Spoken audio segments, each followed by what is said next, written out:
It's okay.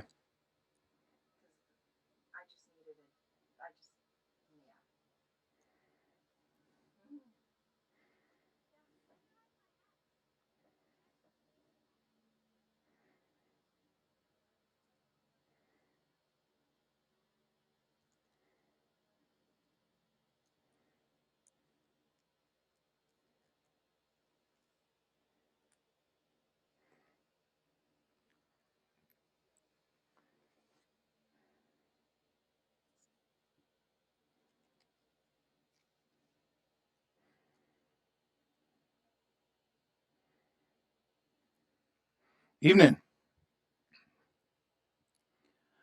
Thanks for coming by. My name's Trey Gallaher, and this is my stream. Hope you're having a good day or good evening wherever you are. Sorry, that was rude. But by all means, pull yourself up a beverage, maybe a pencil. If you want to draw with me tonight, I'd love to have you along for the ride. If you got some other work you got to do, maybe keep me on in the background. So, for this episode, um, for this drawing this time around, we left off last time with this drawing, which I had sort of worked up a rough sketch and then kind of composed this picture a little bit to get this, which I ended up kind of working up the pencil here, having kind of looked at the previous sketch, which was a little bit rougher. But I'm kind of looking at this now and I'm thinking I I feel like I wanted to draw this thing closer to me, closer to us. So even though I kind of like what I have here, I feel like I'd rather kind of concentrate on something a little closer to like this range rather than all of this. And in this case, in terms of composition, if you have all these other things here, it's sort of diminishing the focal point, or at least making me feel like the focal point is a little farther away from what I really um, wanted to be. I wanted to be closer. So, and concentrate more on seeing the dragon. And so in this case, I'm thinking I might save this for maybe a more full illustration. But I'm thinking what I really want to do, at least for this session, is to do a drawing closer up, sort of do a redraw of this, get us a little bit closer to where we're seeing more of the dragon and maybe the textures on the building, and just maybe throw a little color, which I didn't get to last time, but throw a little watercolor or something on here to give it a little pizzazz, little color, almost like a vignette. I'm not really looking at this as being a finished piece edge to edge. It's more like I want to concentrate on the dragon on the castle and then throw a little watercolor on it. Almost like maybe a study to a build up to something a little bit larger, maybe a more finished piece. Or maybe just a piece of sort of concept story art, you know. Um, but in this picture, as much as I like what started here, and I do like a lot of what's happening here, I feel like I want to do something closer because I feel like I'm a long way from this piece. So if I get time at the end, if there's time, maybe I'll come back at some point and add on to this and do more with it. But I think what I was aiming for again was something a little bit closer. So I'm going to redraw this thing and get in there a little tighter, and then we'll go from there. Okay. So I hope you're doing well out there. I hope you had a good week. Um, Things have been pretty intense around my place lately, and but the family's doing well, and I hope you're doing well where you are. So thanks for coming by. I'm gonna um, I'm gonna pull this off for a second, and I'm gonna re-sketch, do a little bit of exploring or a little more definition to my dragon as well. I kind of feel like, I didn't do a lot of preliminary work on the dragon. And usually, when you're getting into something like this, if it were really driven to be around the characters that are in there, you'd spend some time really working on the character first. And I really didn't do that. So I kind of blocked in the dragon, um, but I didn't do much preliminary work on that. So I think I might work on the design of my dragon a little bit too. So I'm going to grab a piece of paper here and do a little bit of sketch work around the design of this dragon. I'm going to move this a little bit off to the side.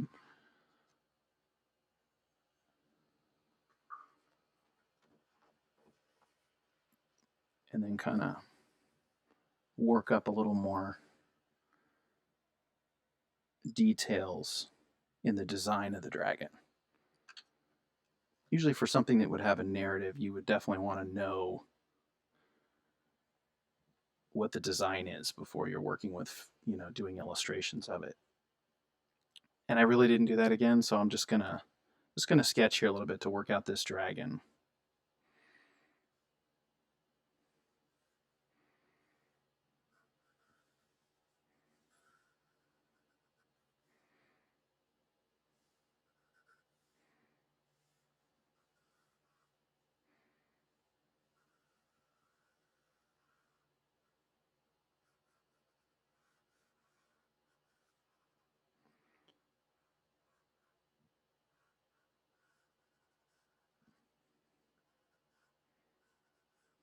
I'm gonna stay loose here.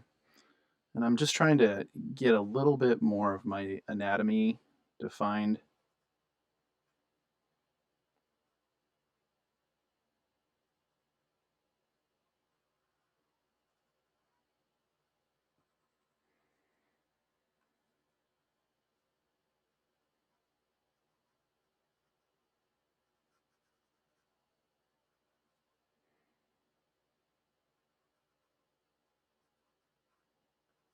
It's almost dog-like a little bit.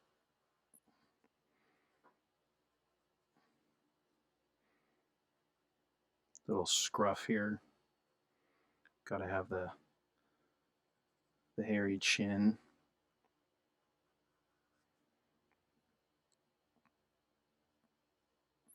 We got some nostrils.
So as I'm thinking about this dragon, and I think this is true for a lot of quadrupedal animals that end up becoming kind of bipeds, their anatomy starts to change a little bit, and the dragon obviously can kind of use its hands. So we're talking about, moving shoulder blades around to indicate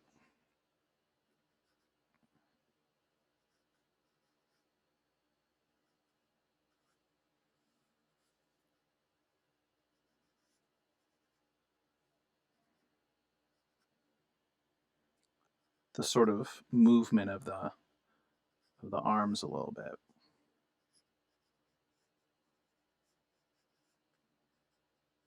Takes on a little bit of a kind of human, almost human-like quality.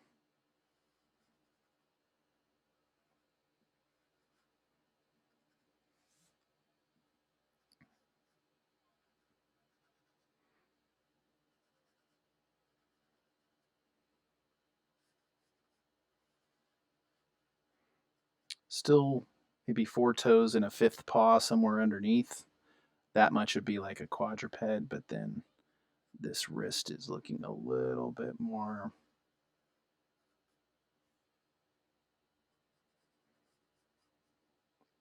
human-like.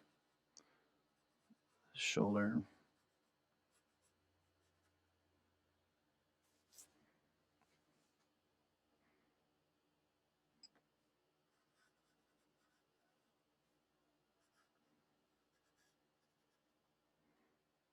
That might be a little long.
How's everybody doing out there tonight?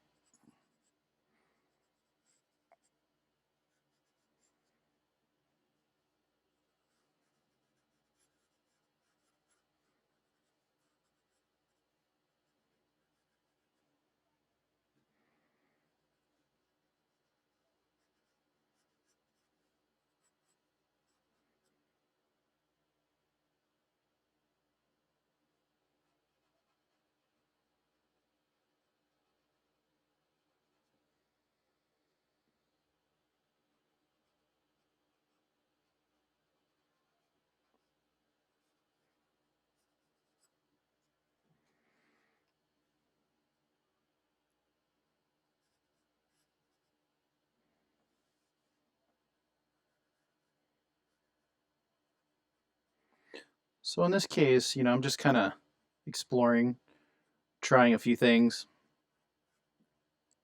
trying to find a certain shape language for that head.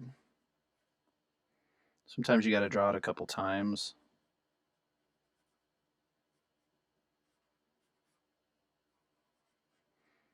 So you start to feel that language come out. You do it a couple times and it starts to feel more natural. So I want something. I always kind of like my dragons a little bit more angular. So I'm thinking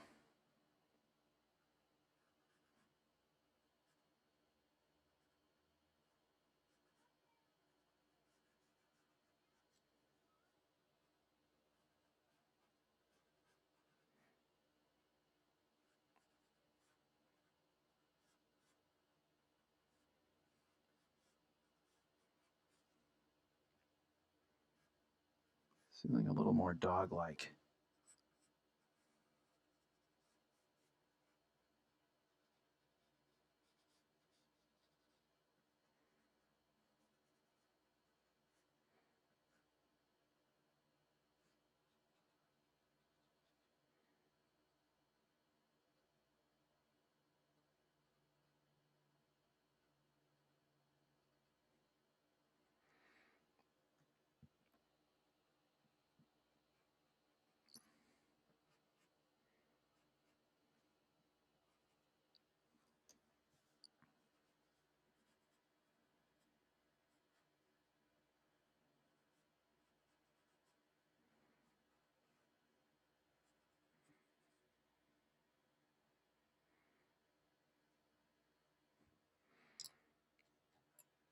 Switch it up to something a little, give me a little more detail.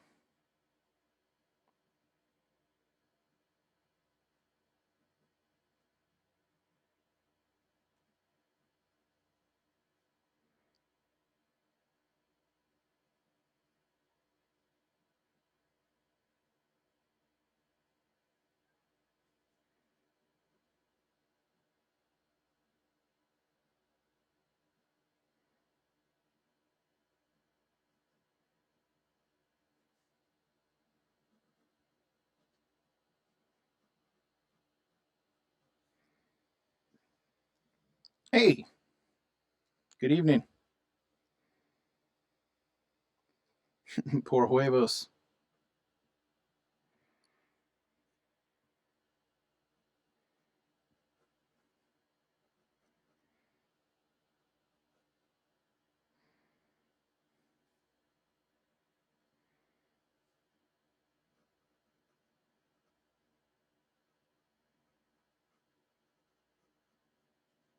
How you doing tonight?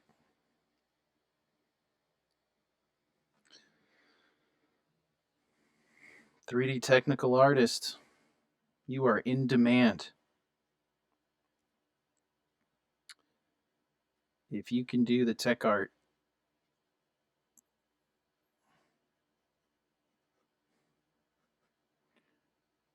be the creative and the problem solver, the jobs are yours. What kind of work you do?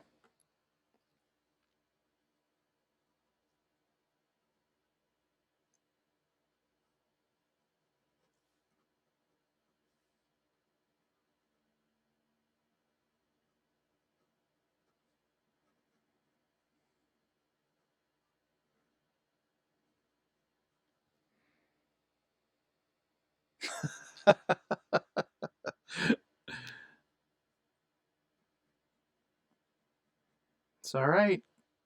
You don't have to be in Mexico.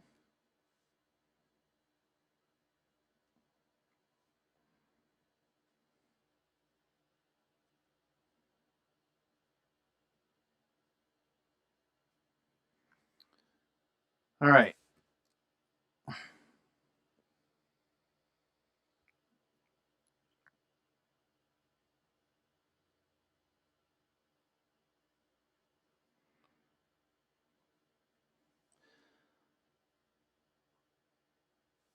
So I'm liking this.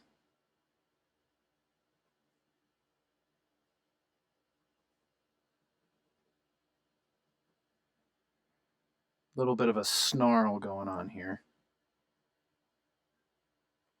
A little suggestion of the tooth, a little bit of the nose. So we're bringing the neck down. It's almost like the Adam's apple maybe would be somewhere in here. Sternomastoids. Traps. Deltoids, in this case, kind of down. And in this way, it's kind of looking a little bit more like an arm, which I think is what I want. And then, of course, we're going to have the wing coming out of the scapula. So you got to figure that's the scapula or somewhere here on the back side.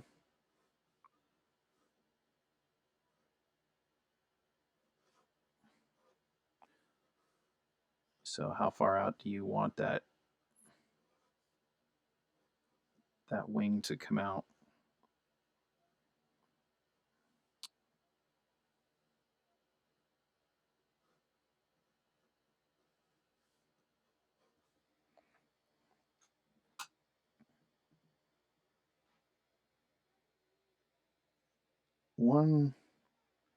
Last one was a VR app for showing cameras installation in existing buildings. Huh. Sounds cool. Sounds technical. Do you like the work you do?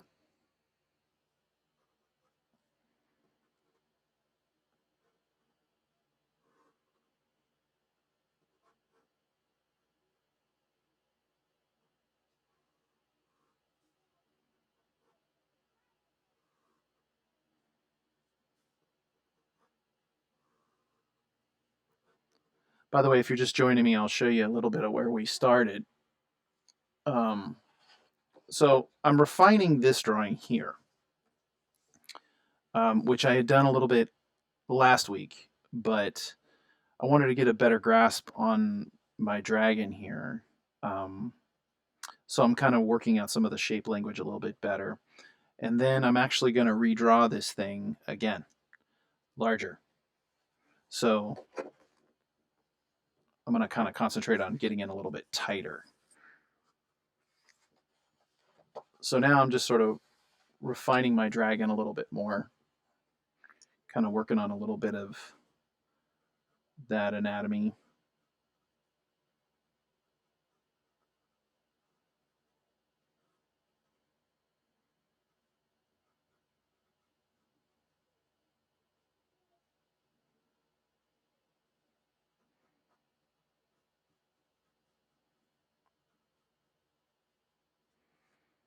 So this is kind of almost looking very human here, obviously, right? Got the traps kind of coming in here.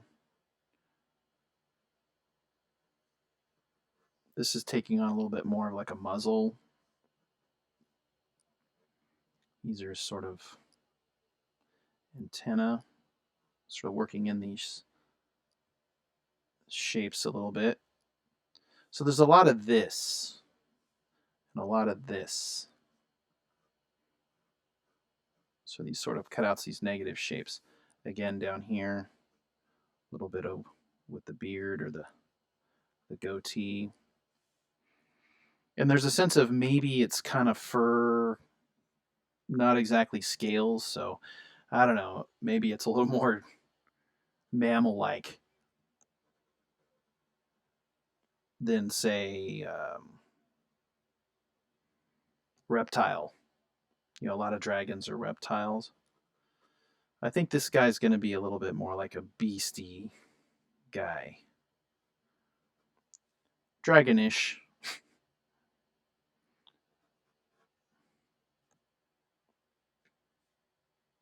Okay, that's looking pretty good. I'm digging that. At least enough to kind of move forward. Sternomastoids probably coming down the back of the head here. Neck, maybe a little bit of the Adam's apple. Actually, that'd probably be maybe a little higher. Down into the sternum.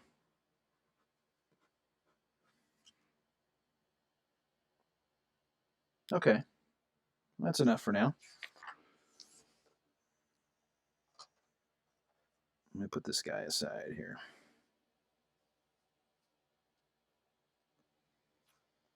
Switch up here.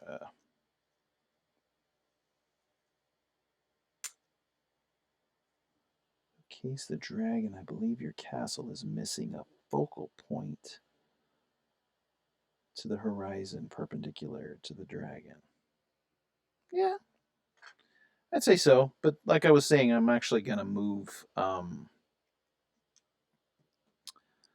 actually going to move in a little tighter. So it's kind of tough to judge the focal point here because this isn't what I'm going to stay with.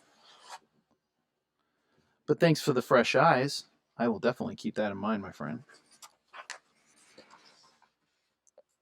So I'm going to move this up a little bit. And I think I'll get going on the finish. Trying like heck to get these done in a reasonable amount of time. On a few sessions here, I've gone kind of long. So I end up being on forever. Marathon stream. And yeah, the family starts asking, where are you? Are you coming to bed? So I'm trying to get my times down here a little bit.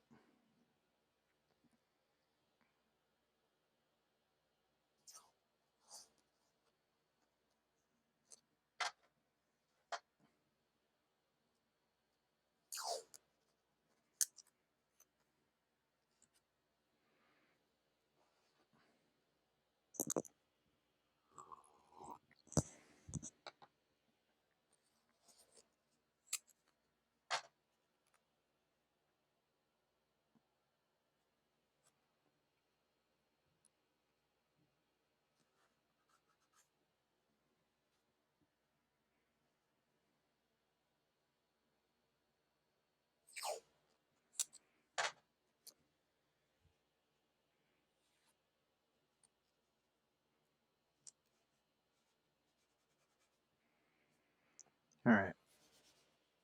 So I'm working on this like illustration paper. It's kind of weird. It's not exactly Bristol. It's not watercolor, but it does take wet medium. It's called like illustration paper. I think it's a Canson paper.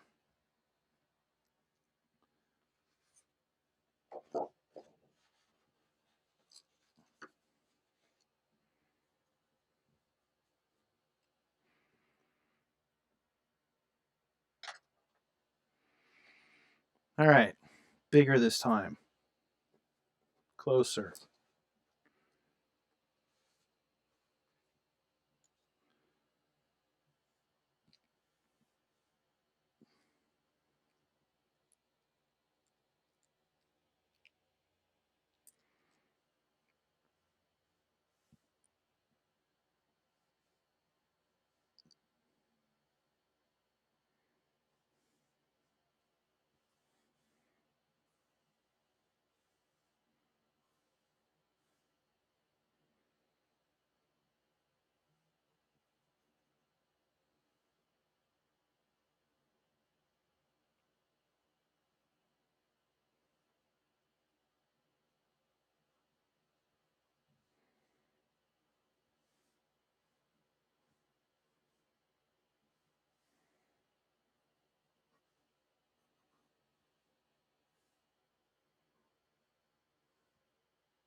No, let's go up a little higher than that.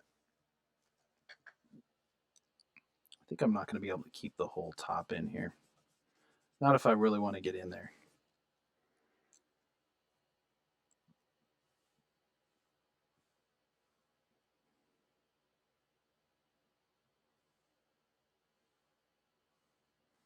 Let's try that.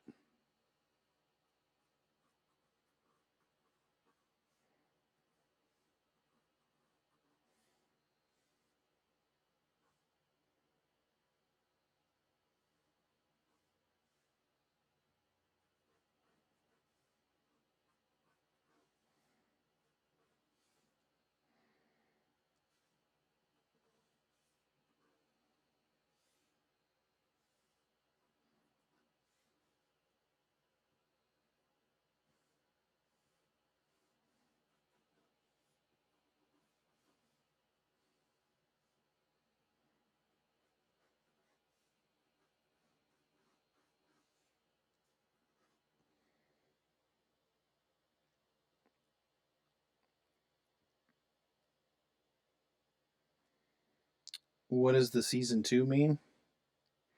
Oh, well,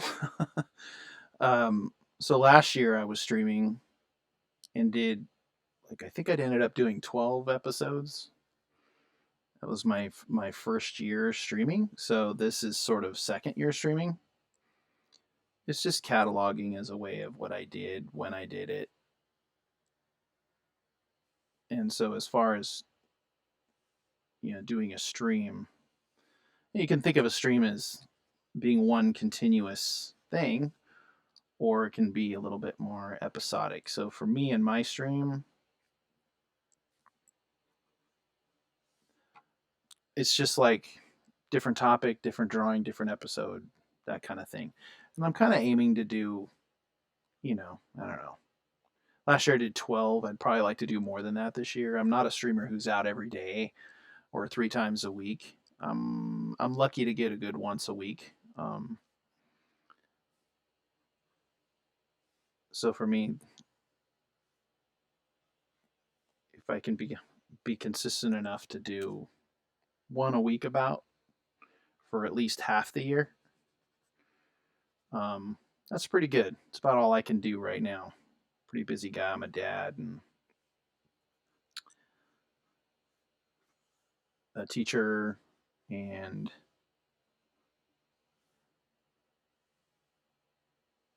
an artist. So streaming is just for fun, for me at least.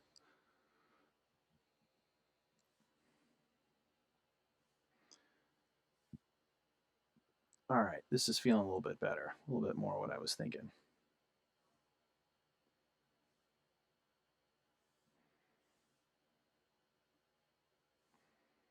Compositionally, we're sort of rule of thirds here.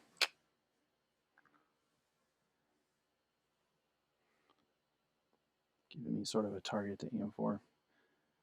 You don't have to govern yourself by it, but it's a good guideline.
It's funny, this head,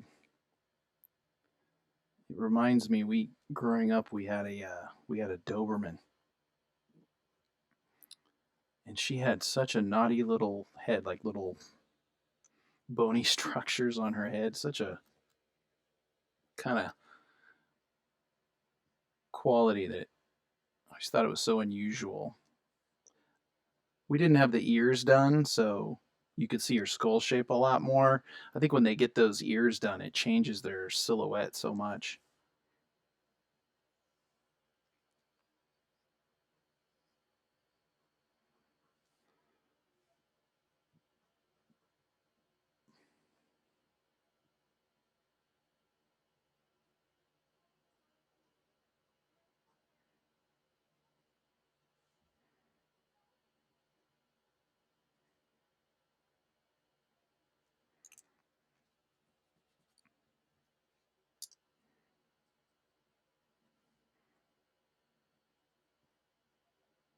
She's a sweet dog.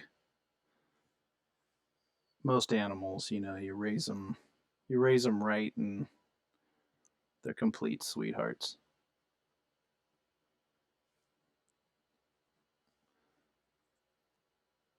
We didn't train her to be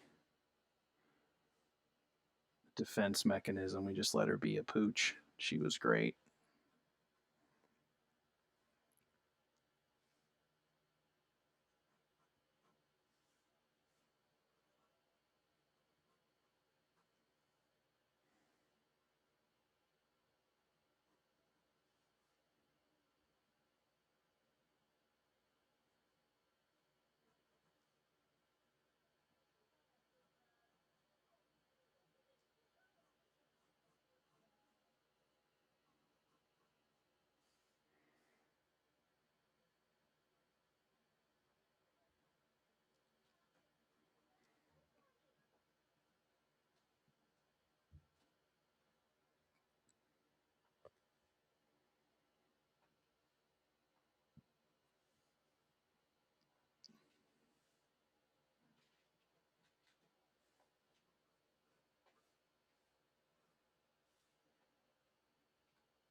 Thanks.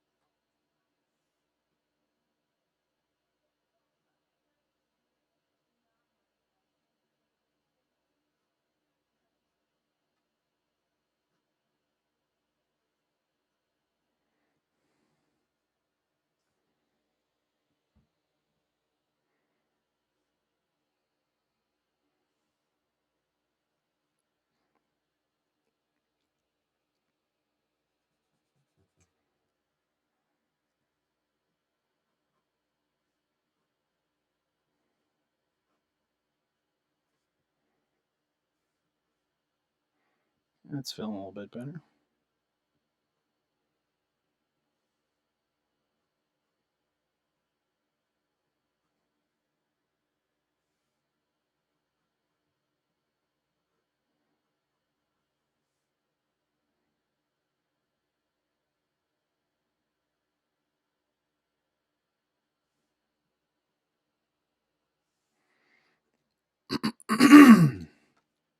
So we're going to have a little bit of the wing coming out here.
Some turrets up here.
That's a cool little negative shape right there.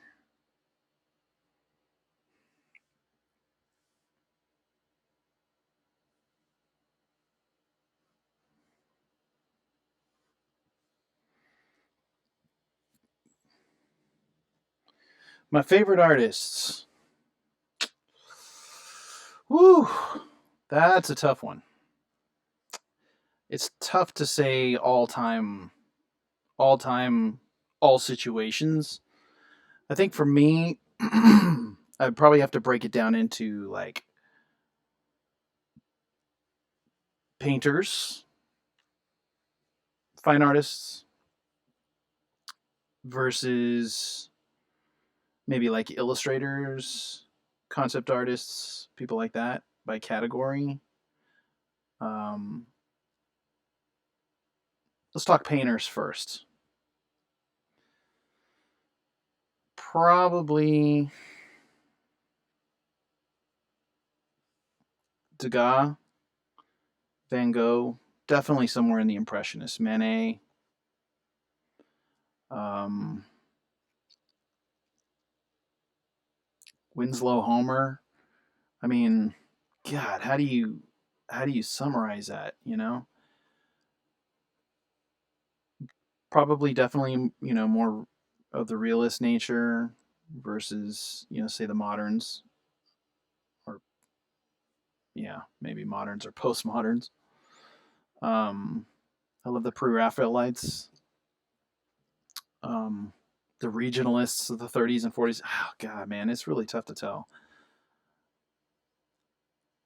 But I definitely say I've gravitated a good portion of my life towards the Impressionists. I've been to Paris a number of times and seen all those paintings in person, and it's breathtaking every time. Um, but I like Deakins, the Americans, Sargent. It's definitely up there. Um, I could look at any Van Gogh almost any time. Those are impressive in person. They are not the same as looking at a in a book or reproduction. It's just not the same. His especially the vibrancy and that texture on the surface you just don't get in the book. I mean, it could be good in the book. I've seen good reproductions in the book, but when you're standing in front of it and you see those marks, that thick paint, it's really something else. And the guy, I think he sold one painting in his life while he was alive. It's kind of like it's crazy. Klimt, the drawer Chile, um, some of the German expressionists or the Austrian secessionists, definitely. Now, if we're talking illustrators, probably. I mean, can't go wrong with obviously Rockwell is probably the godfather of storytelling and illustration, and for the in the commercial sense of the word. Um, but Wyeth, of course. Um, again, it's so hard. You know what era? It's too much to narrow it down one for all situations.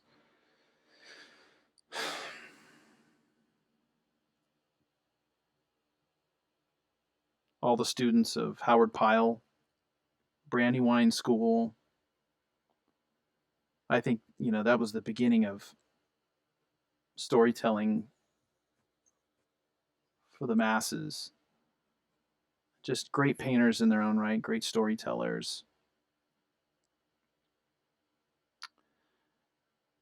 If you're moving ahead into the more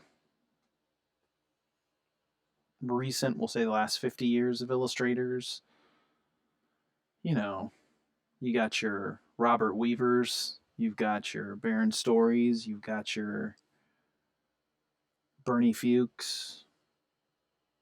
Um, David Stone Martin, loved his drawings.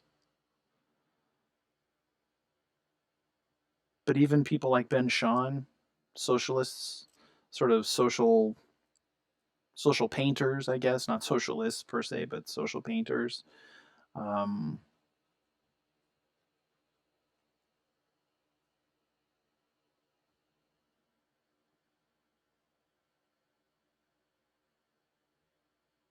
all right, other side. So by now I got to figure that some of this guy's chest is probably around on this other side. I don't know how much I'm going to see over here, but I'm definitely going to catch the wing. So the wing is going to be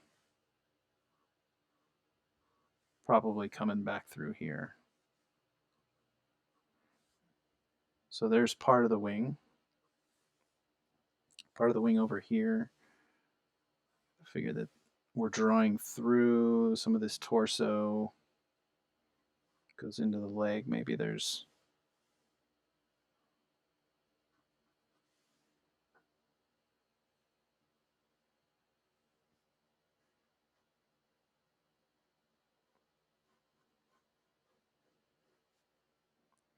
it's a tough one. If you're talking concept artists, Craig Mullins,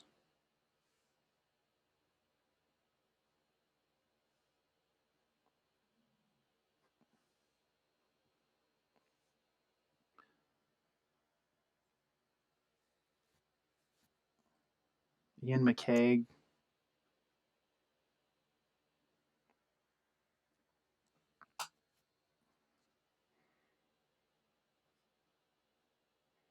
I think some of those guys are doing it absolutely the best. There's so many great artists though out there. It's really tough. It's tough to narrow it down to favorite.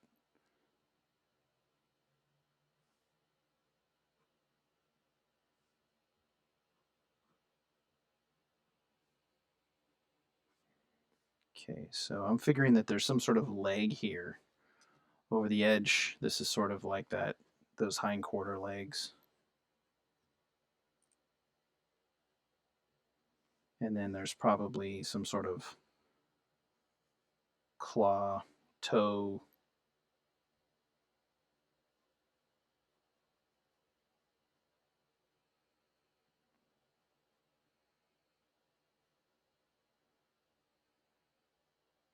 It's like rock bands. How, you know, who's the best rock band? What's your favorite? Well, how do you like your rock? How do you like your metal? How do you like your industrial? Depends on my mood. How about you? What do you like? Monet? Nice.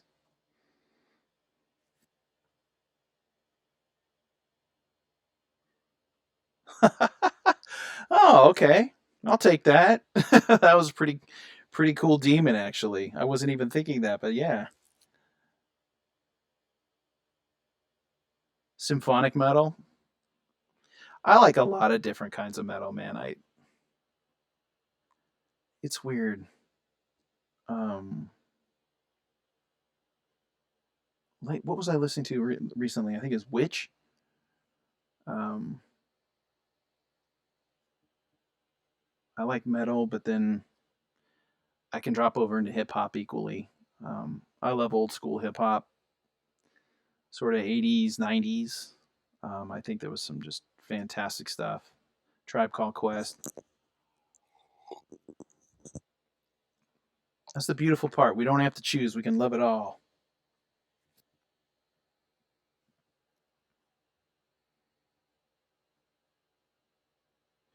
Okay, so I'm going to figure there's some other kind of toe. He's probably grappling with the side of the building here.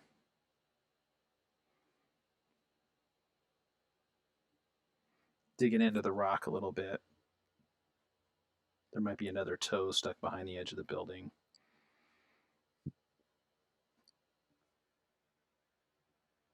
Yeah, I like that coming in there a little bit more. All right, it's coming together. Starting to see it, I think, proportionally. We're in a good place on the building there.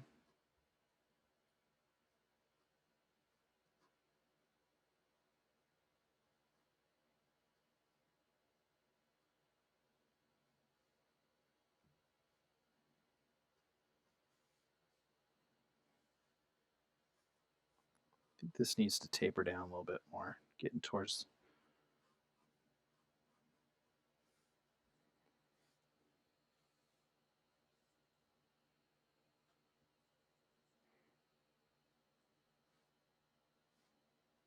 These might have these kind of like finger webbing.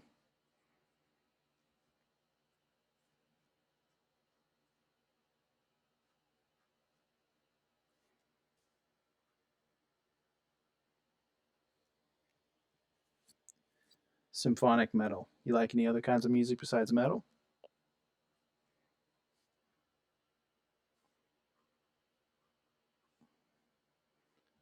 Give me some bands. Who's your band, symphonic metal?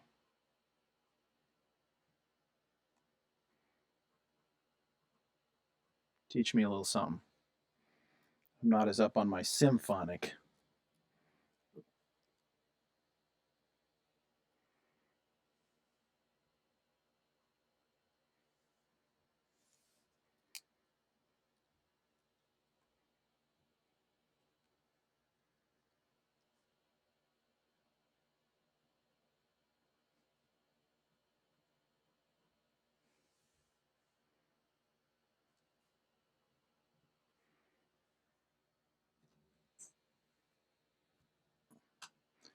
I'll work on my castle here a little bit.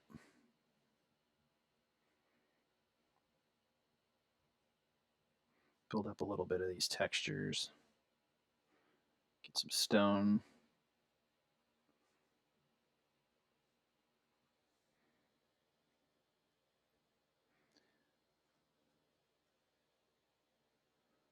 Ooh. Are you English? Or you just like the English bands?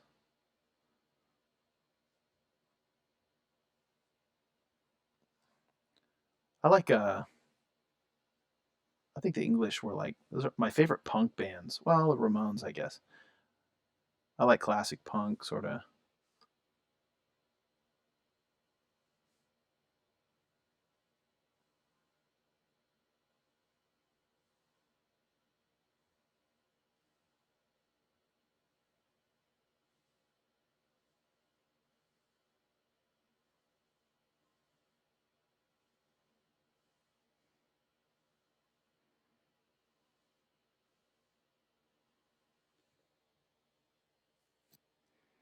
Epica, Nightwish. All right, I'll check them out. I don't think I know them. I like the fast stuff, I have to say. Like early Metallica.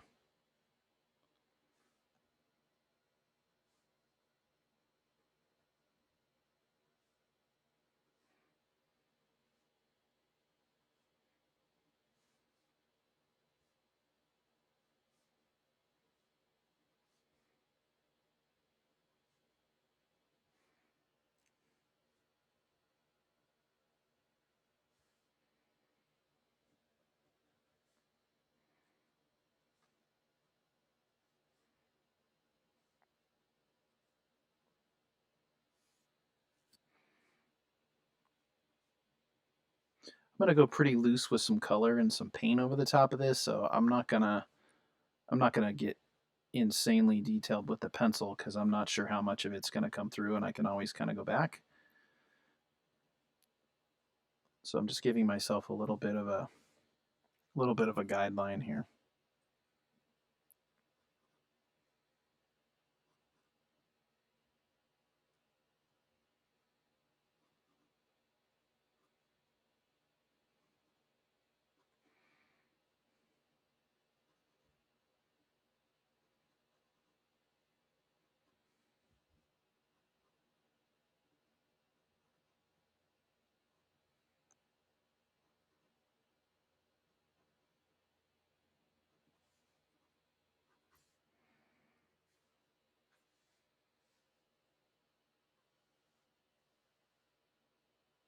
Working down a little bit more.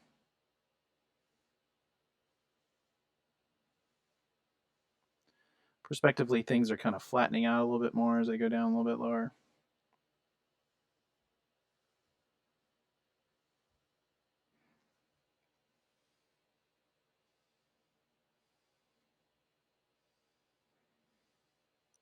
And again, I think I'm going to kind of vignette this a little bit. So I'm not going to go edge to edge on this. I'm going to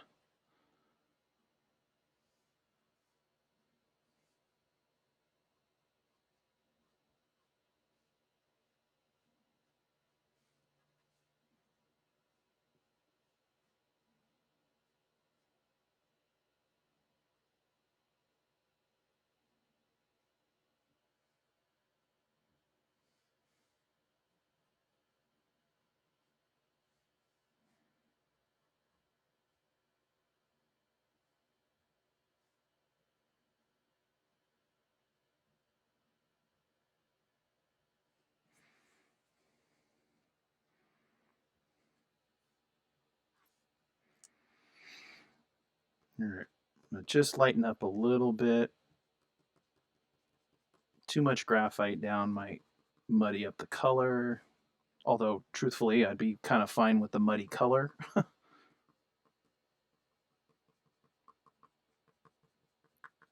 Mud is a great color. All the best painters painted in mud.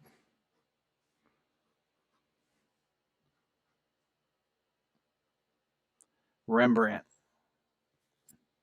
the master of brown.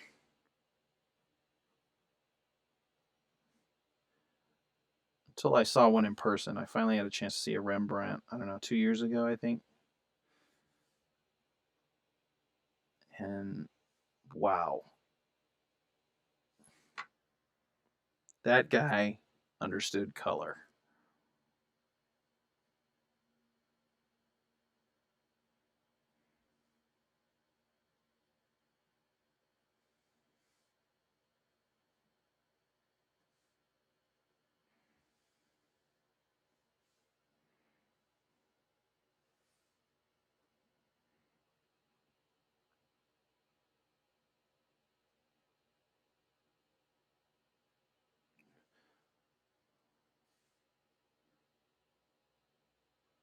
I'm going to throw in just another little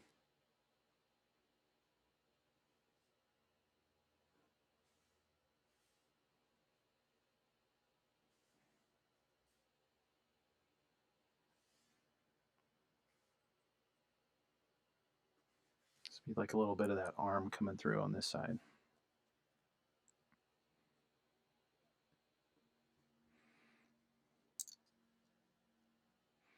So I'll clean up just a little bit so that I don't have an excess of graphite.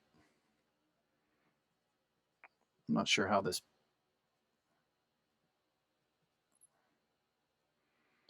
paper is going to take my watercolor. I've only used it like a handful of times, so, and never with anything too wet, so this will be kind of an interesting test here.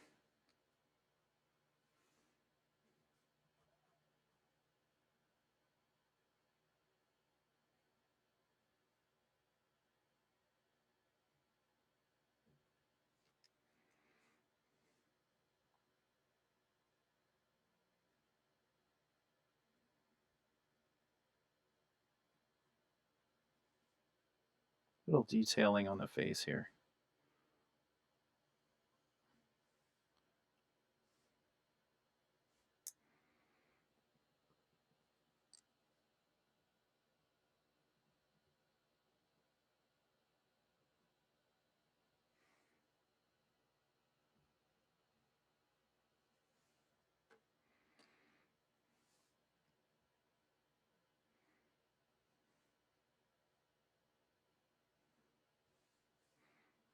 I'm wondering if there would be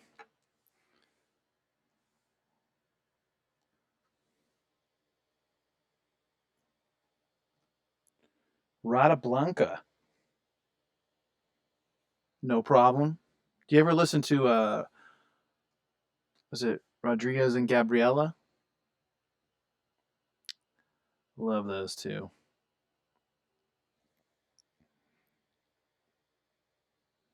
Definitely.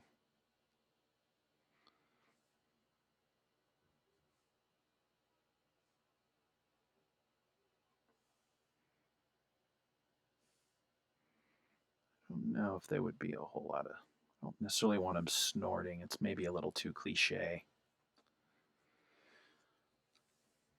But I kind of like the idea that maybe in the backgrounds there might be some clouds.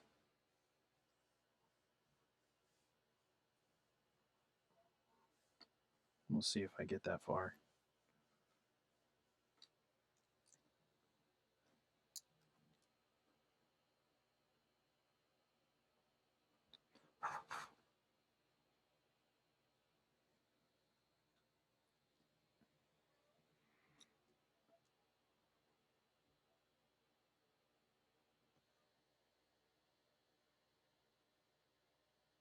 Yeah, no kidding, right?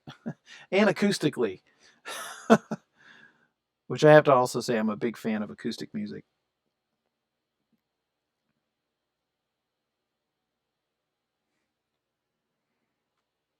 And the fact that those two can produce that much sound with just two of them.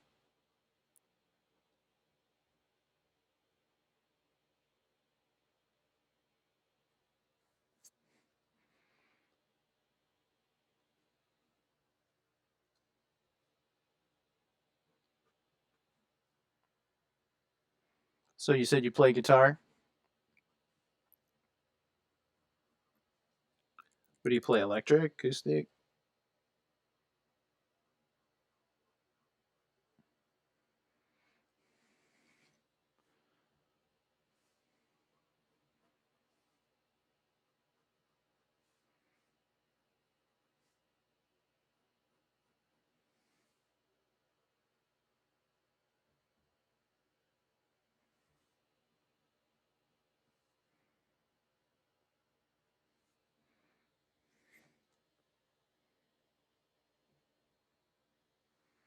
All right.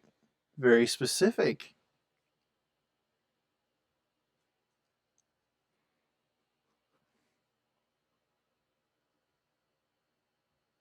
Is this a sound that you're trying to produce yourself?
So 1,000 bricks in a castle. Yeah.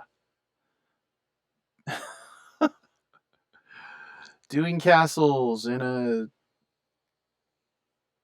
one sitting drawing. What are you thinking?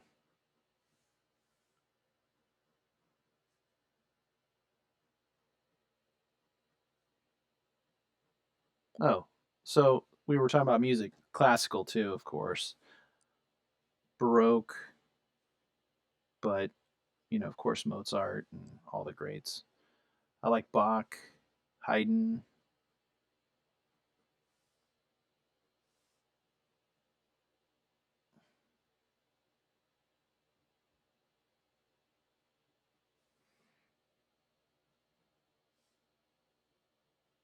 But then I love jazz and blues.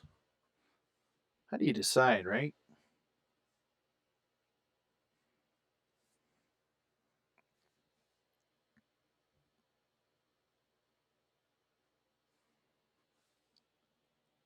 Good thing is we don't have to. It's a world of wonderful music.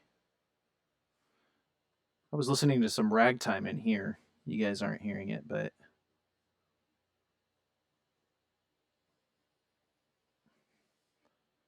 now I'm onto like soundtracks.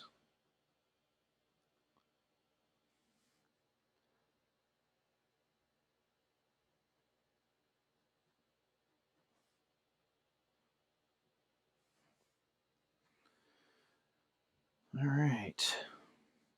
A few more 1,000 bricks.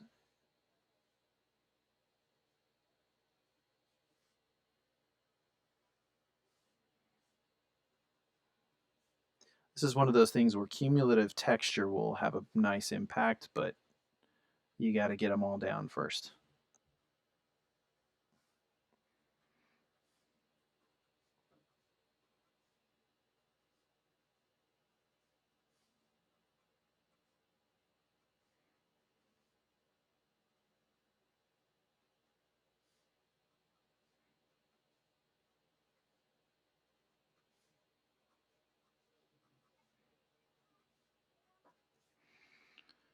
All right.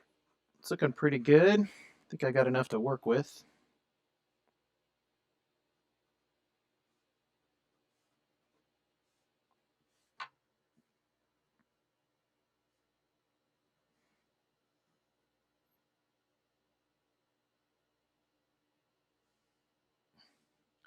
Maybe some kind of this straining pec muscles.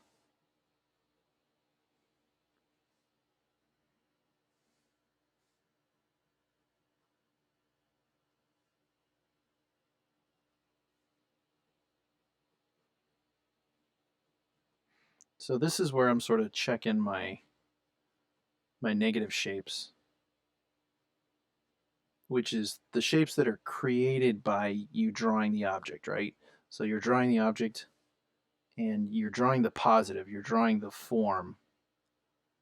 But as you're carving up the space drawing the form, you're creating equally important negative shapes. And you got to look for things like tangents and other things that might appear. So got a little bit of a funky thing going on over here.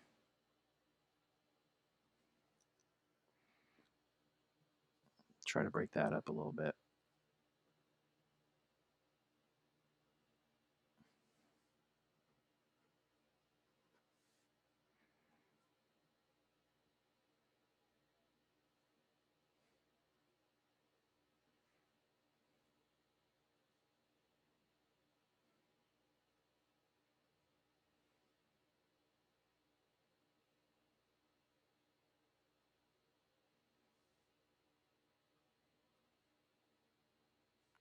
Moving fast.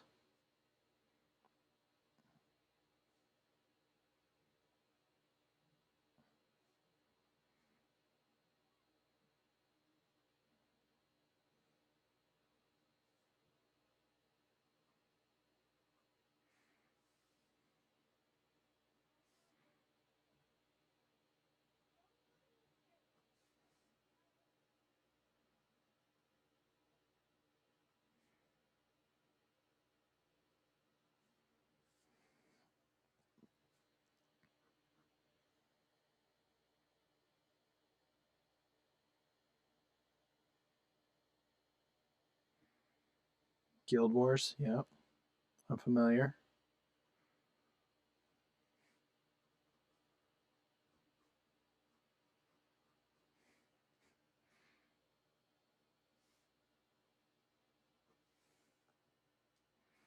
Actually, let's go the other way with that.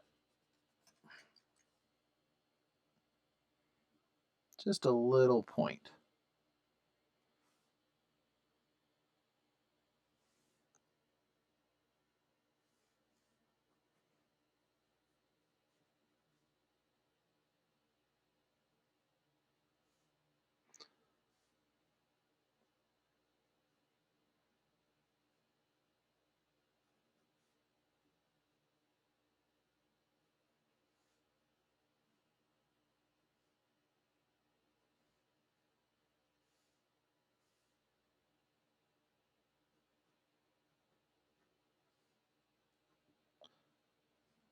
Okay. Cool. I think we got enough to kind of get working here.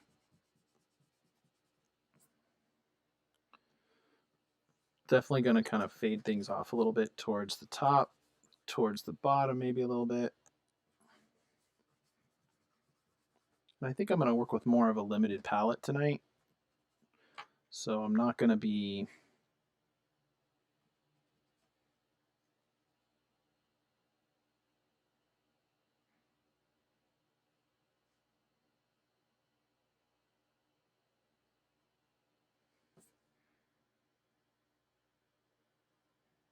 going maybe full color, but we'll see.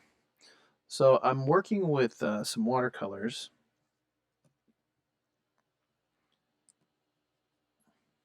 Just lighten up a little bit here in a few places. I generally like Holbeins for my watercolors and my gouache, actually. Although I've got bits and pieces of Winsor and Newton, and obviously, certain colors by certain makers are better.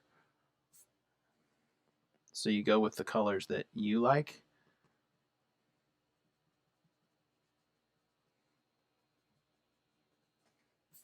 Just lightening up a little bit here. Excess can be a little bit muddy on the colors, and I'm not going to use much. So what color I have, I need to have come through nicely. Also, my hand's gotten a little bit of the white.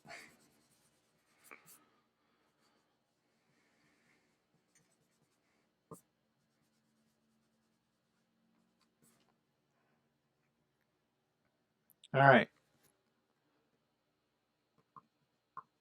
Now, in terms of colors, I'm not going to go with a super wide palette. I'm going to go with something more limited, probably triadic in nature. I'll show you what I'm working with over here.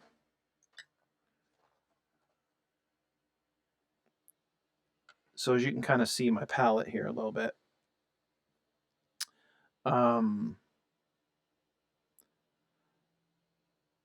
So I've got obviously, your spectrum here, your triadic relationships here. I'll probably end up going with something that's maybe a little bit more in the ultramarine with a little bit of green in it, blue. I'll probably do a titch of the deep red. I don't know if that's actually alizarin. I think that's alizarin crimson. Ultramarine blue with maybe a titch of Viridian green in it there. Um, or I could also jump over and do like a Payne's, which I love working with Payne's gray is like the best. Payne's gray is a fantastic color. So that'll get me a lot, mixing those two with maybe just a little bit of like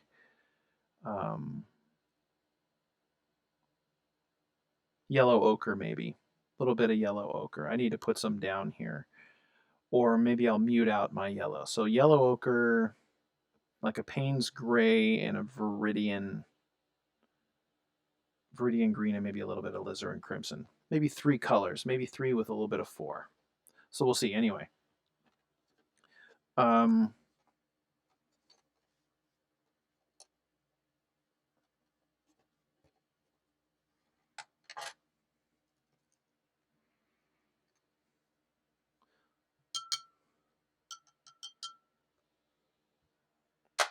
we get started here.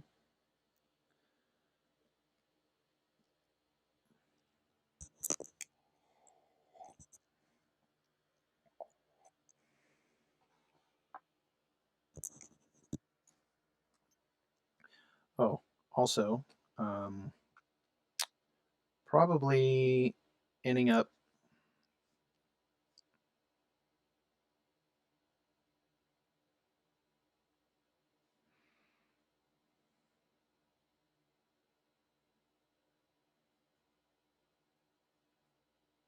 probably somewhere in there.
So I'm starting off with a little bit of my yellow ochre and a little Payne's gray, which is going to make this kind of muddy brown.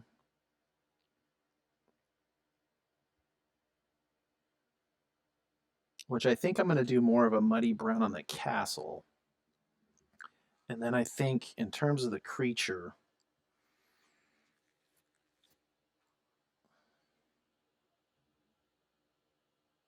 maybe more of a bluish. Lean on that blue side a little bit more. So I'm just going to throw some color down here. Just get it going.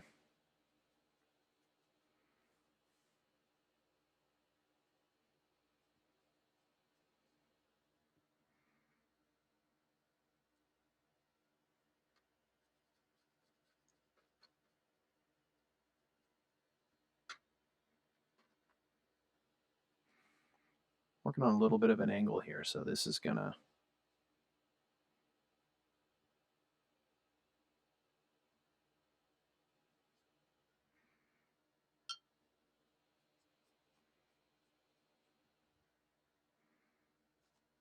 I like to do this thing in the beginning where I don't control it so much. So I'm going to just kind of throw it around. I don't like to be too controlled in the beginning, especially with watercolor. I think the key with watercolor is don't try to over control it too much. Let it go where it's going to go. Even if it means it's falling off the edge of your page, I think that's okay.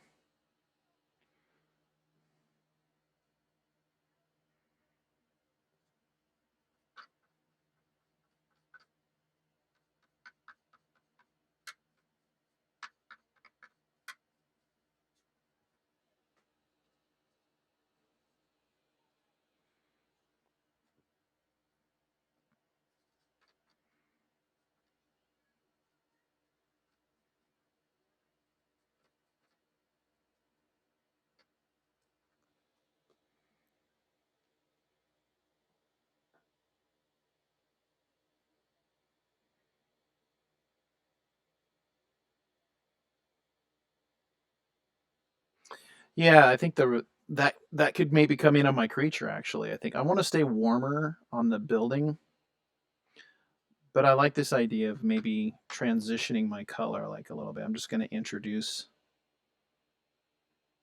a little bit here.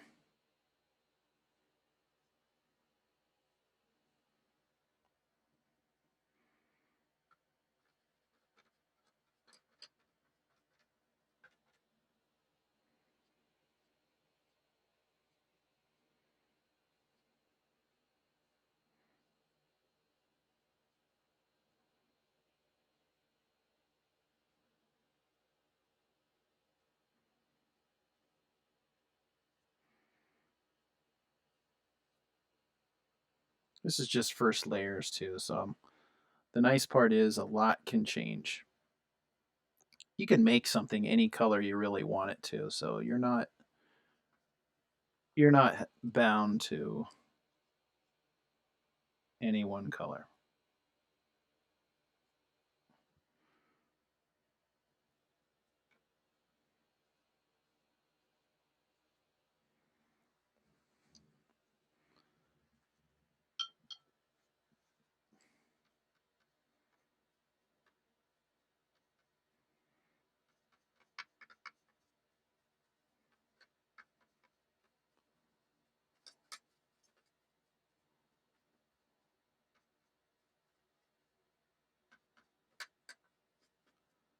So I'll move a little bit of that dark, blend that out into my creature a little bit.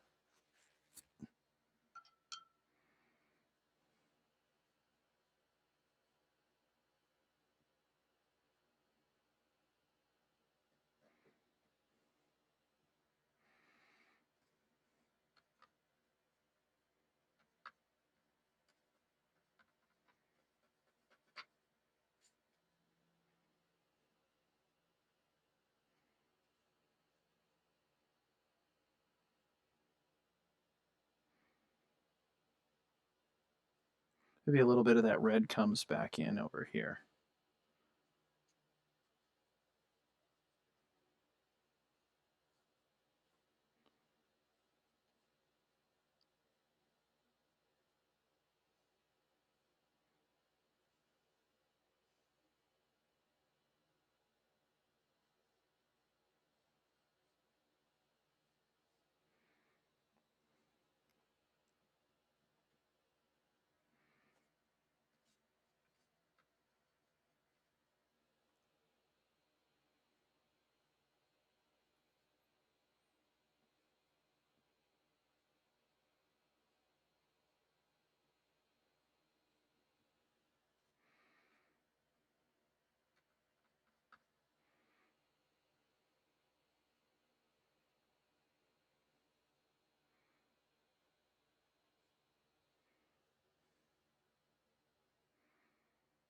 Maybe a little bit of red into the wings there.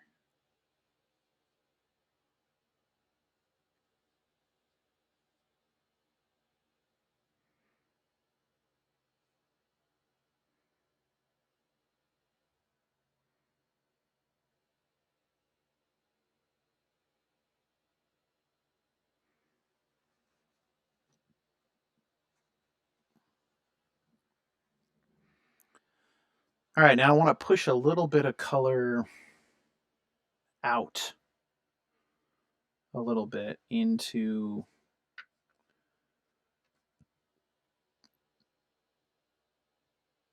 come back in here just a little bit on the foot.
Maybe a little bit of warm it up a little bit.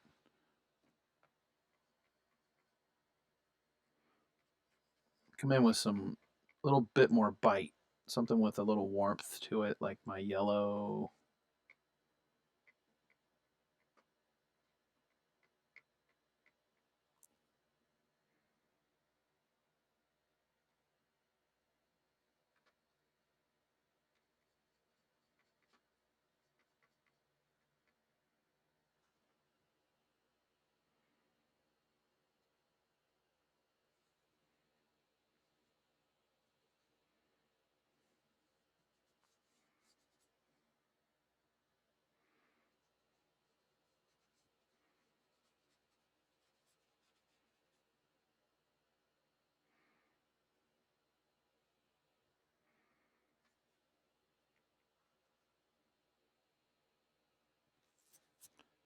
Bring a little bit of this, warm this up over here.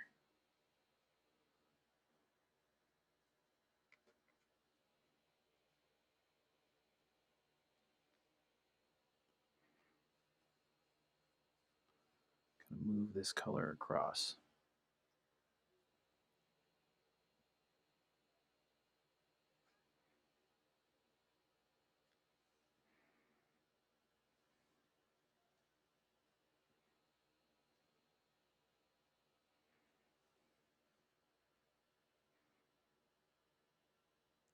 Not bad. A little bit of that yellow crossing over here.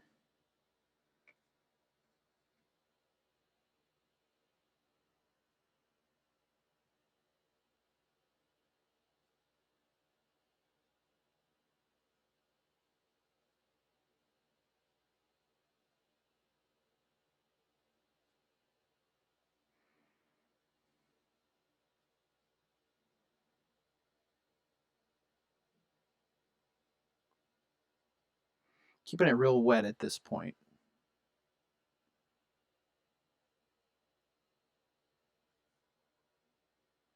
May get just a little bit of a drip out of that. That might be kind of fun.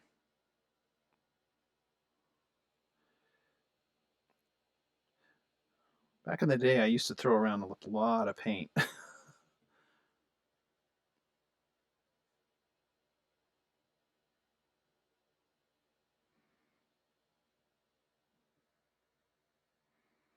Gotta tip it over just a smidge more. It's gonna get so heavy where it can't help but fall.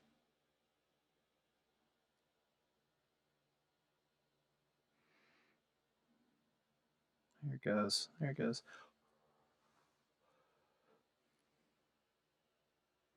Cool. A nice complex little mixture of colors to work with. This should work pretty good. I feel like maybe I want to come down with the.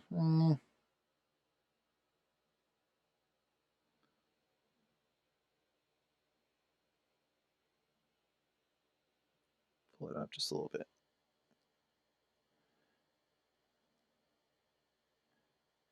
Watercolors, they are forgiving. Again, going back to what we were starting with, like if you don't try to over control it. Like obviously I'm not controlling edge to edge here, right? Obviously I'm not attempting to paint edge to edge. I'm mixing all kinds of colors. I'm not attempting to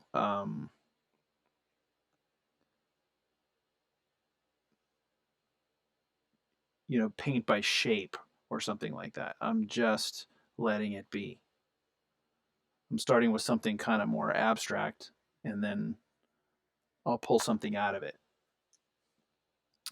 So it ends up being a little bit of this kind of purple with combination of yellow, I guess, or there's elements of purple and orange. So maybe split complementary relationship here. Um, but it's good because none of these colors have to actually be the color of the painting or the creature or the building or any of that. It doesn't have to be any of that. It could just be a base to work from. The only thing I'm trying to be a little bit sensitive to is if there's an edge that I want to keep with no paint on it. Obviously, I don't want to go too far there.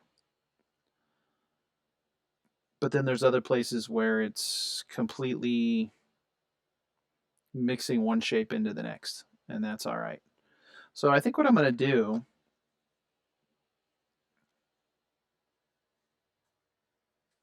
is I'm going to hit this with a blow dryer. So excuse me one second.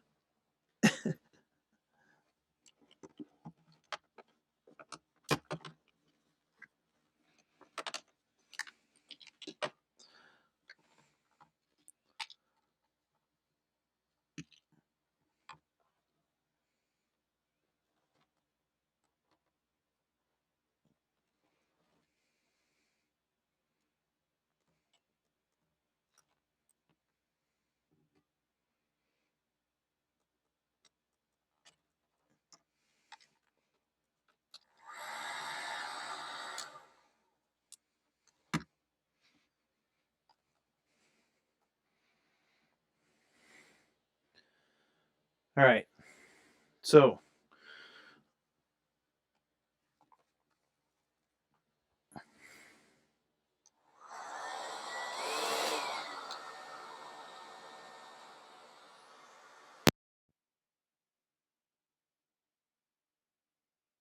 So this is going to be loud for a second, so I'll chill you out on the sound so you don't have to listen to the blow dryer. Be right back. Sit tight.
Okay, so I've got a little base in there now.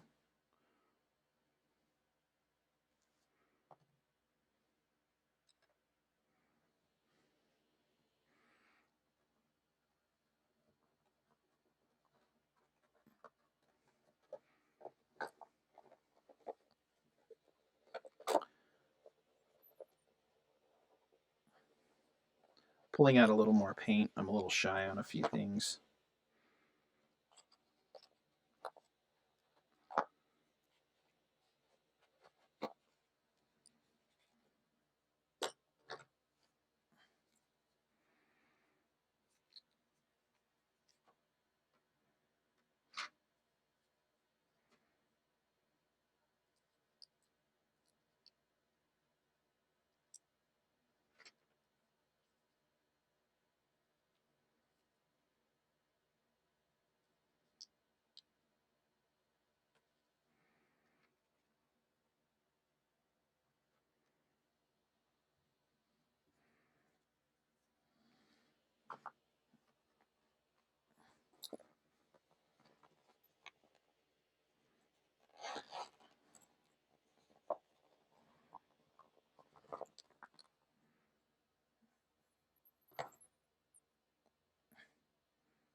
All right.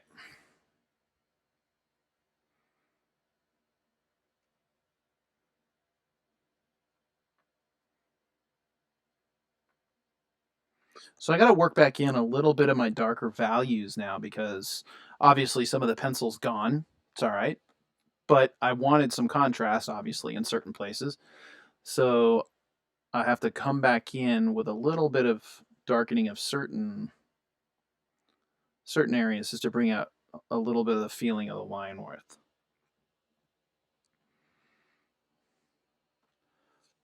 But this would be my absolute darks. So in a way, I am going over the line work again.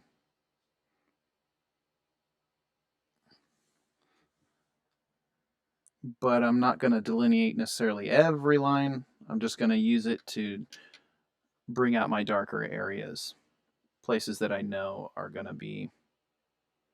have to be a little darker. So thinking I might need a little bit of a smaller brush. Although I'm a firm believer with painting with the biggest brushes as possible as long as possible.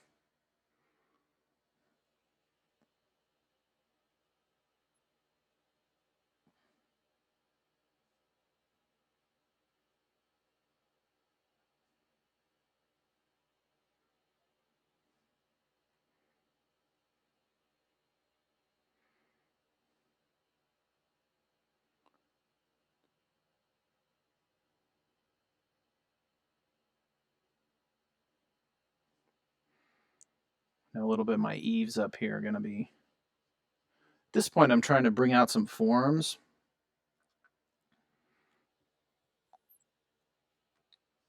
So anything that I know that is going to have kind of being more in the shadow, I'm going to work first, just to give it a little relief so that it pops.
Faber-Castell, as far as brands go, I love their pencils. I can't say I know much about their watercolors, but I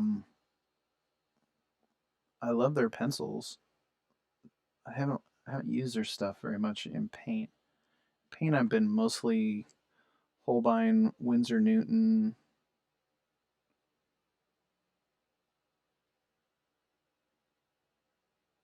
But I don't know. I imagine, they've been around a long time. I think Faber-Castell is a German company, right?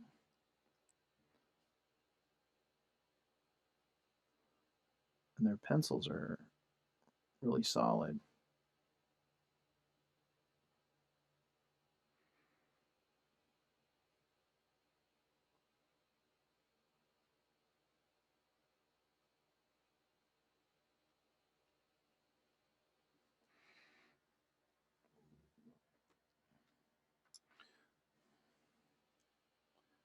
So now it's a little bit of like suggesting the cracks in the walls, but not so much in a linear outlining fashion as much as it's more like relief.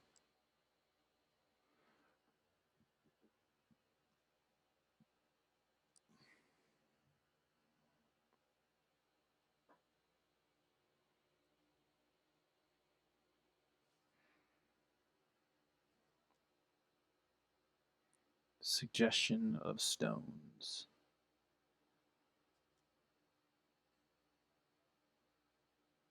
without painting every stone. So I don't think you need all of them, but you need some of them. Watercolor, we're obviously working light to dark. So if you're going to be doing a lot of heavy washes, you got to be a little bit careful about that.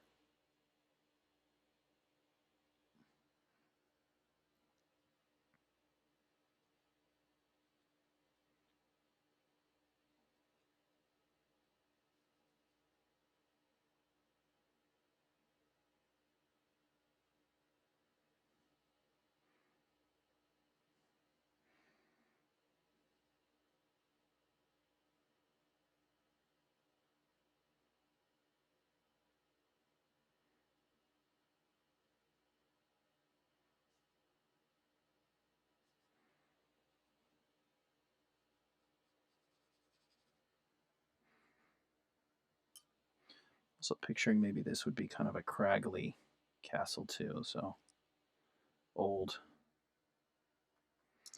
Watercolor gets to this really cool place where you can push and pull things a couple different directions. And really, the color you went down with doesn't have to have anything to do with the color that you end up making the object. So a little bit of shadow underneath this claw coming around the edge of the building here.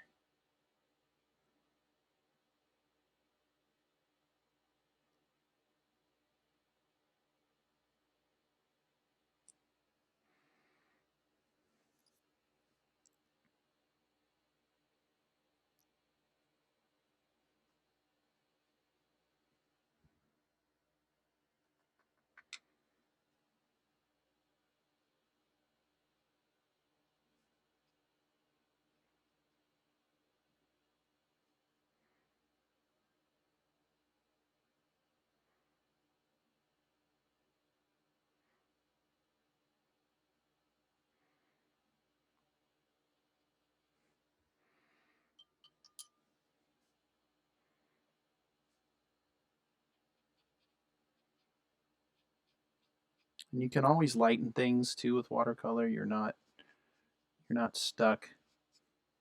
It is water soluble, so you can always kind of lighten things up a little bit if it's getting too dark on you.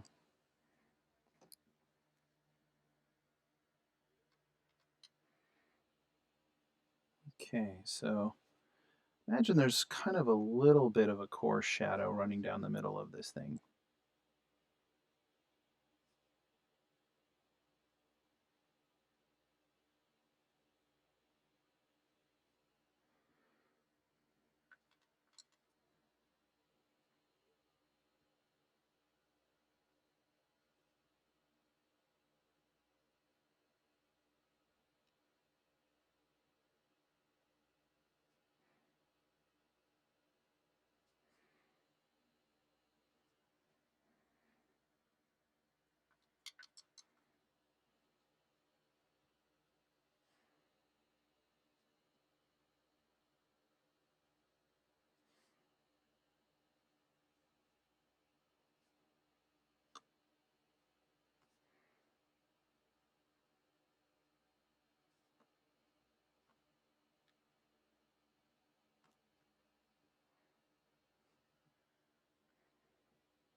What do you like to paint with?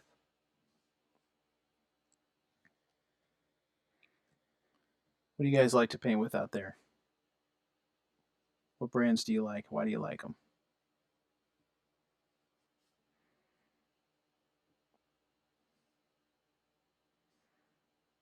So we heard Faber-Castell.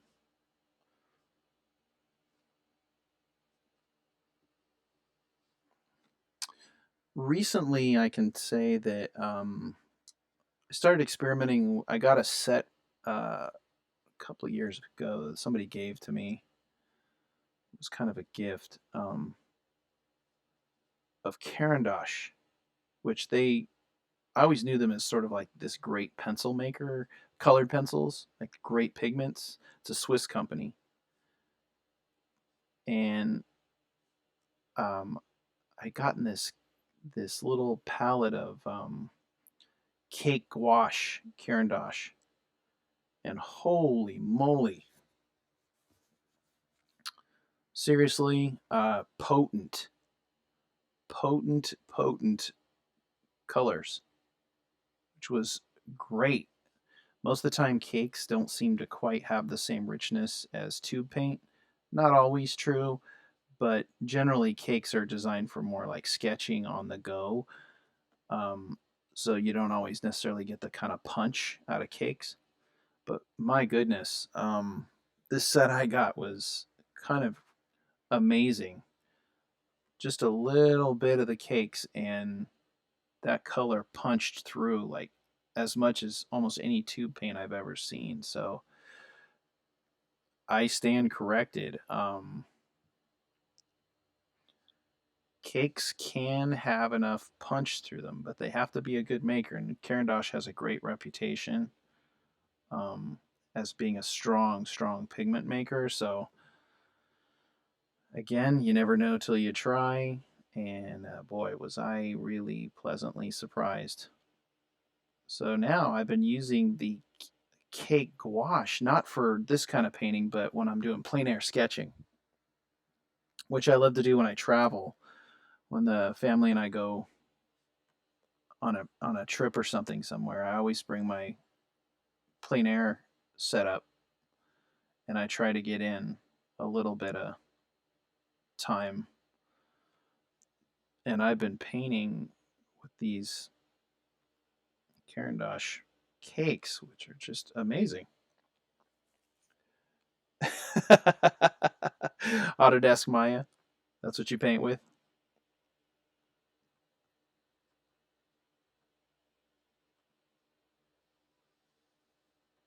Well, Maya is amazing, no doubt.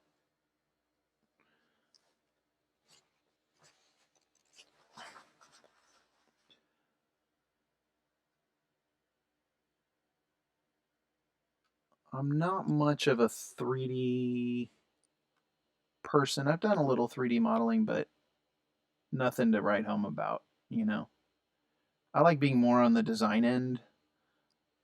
So for me, I've always liked using these, and um, I love drawing and painting so much. So, but you know, workflows, people have all kinds of different techniques. So some people like to work in 3D models and do paint overs, and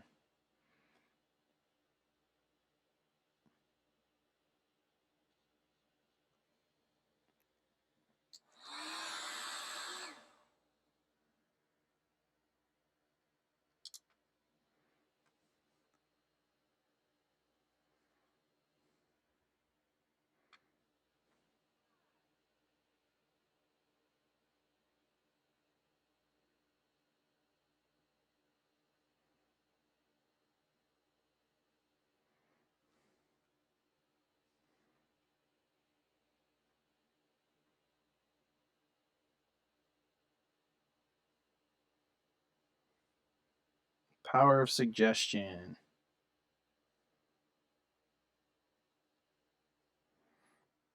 So what kind of stuff do you like to model?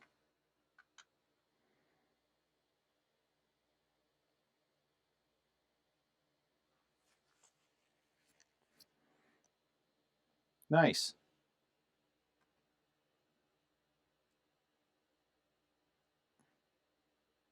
Are you more hard surface or organic?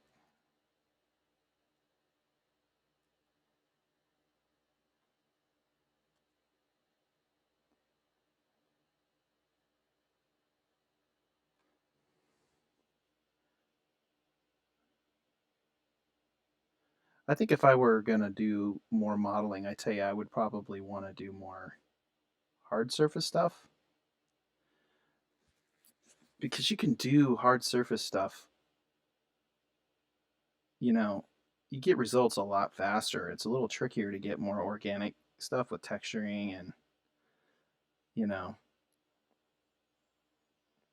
topographical information. But using something like ZBrush or Mudbox, or you ever use any of that stuff?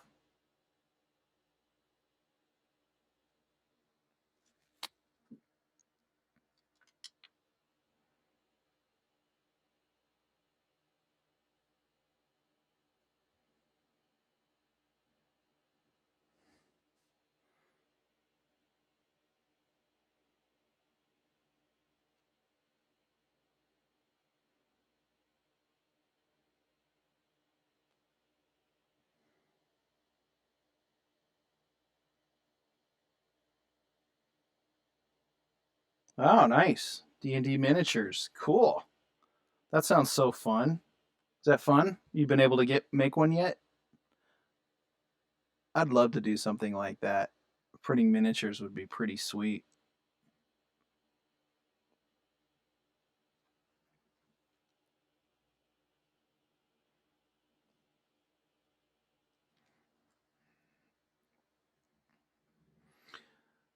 So I'm going to come in with a little bit of green here into this castle. I'm thinking something that's like moss, maybe.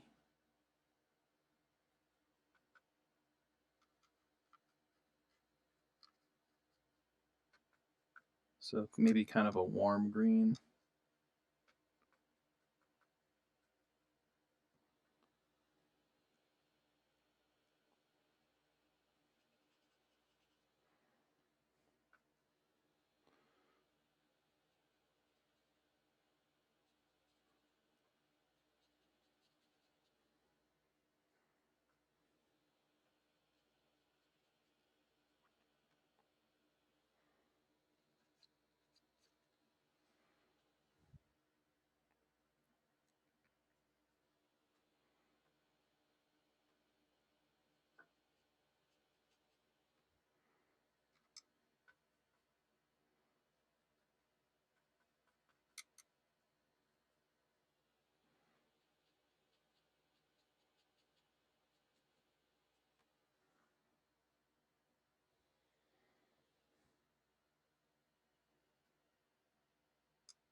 Yep, that's true.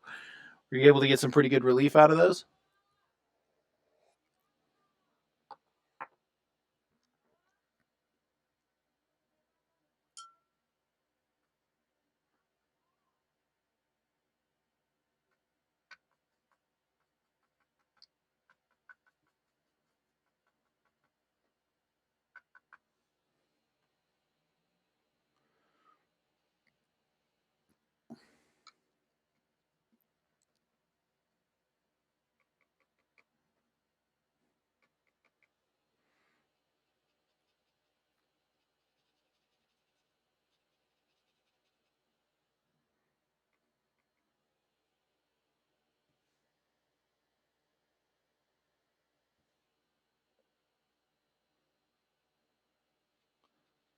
Yeah, the detail is hard. Those 3D printers are getting good though.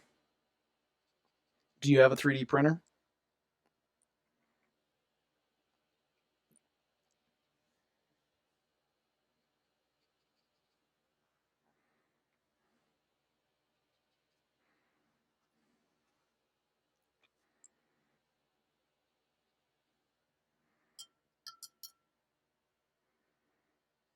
I think I'm going to keep moving through the spectrum as I go up the tiles here a little bit.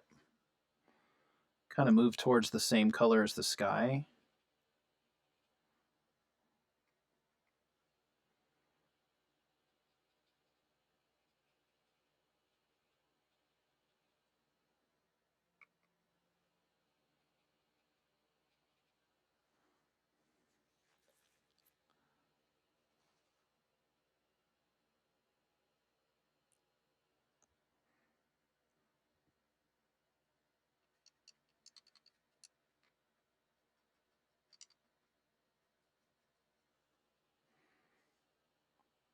Just a little bit of sort of orange up top here.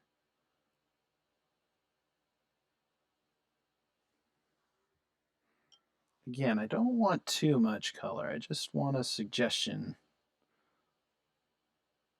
Tonal change.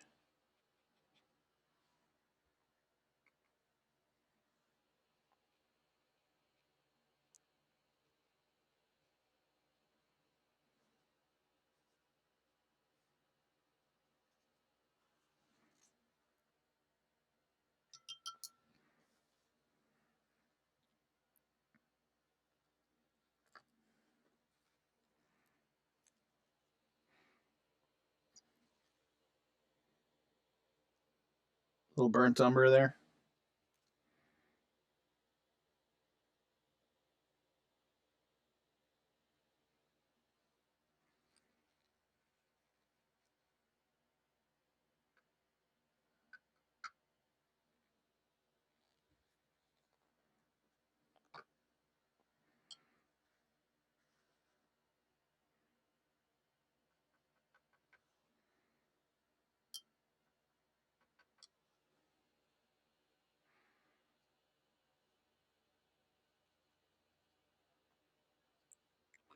Needs a little green in it.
Hey, thanks, man. Thanks for hanging out tonight. Maybe I'll catch you next time.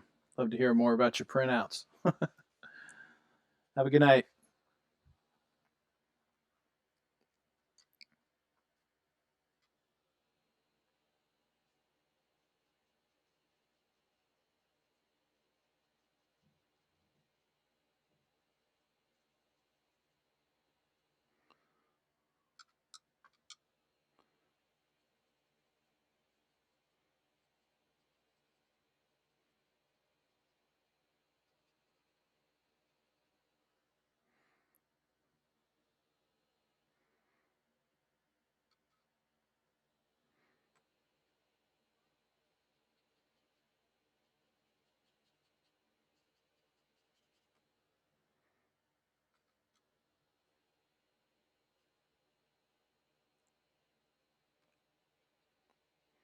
Right, so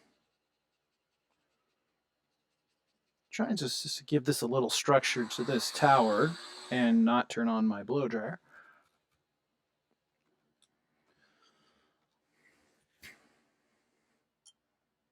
And then I'm going to move into my dragon here.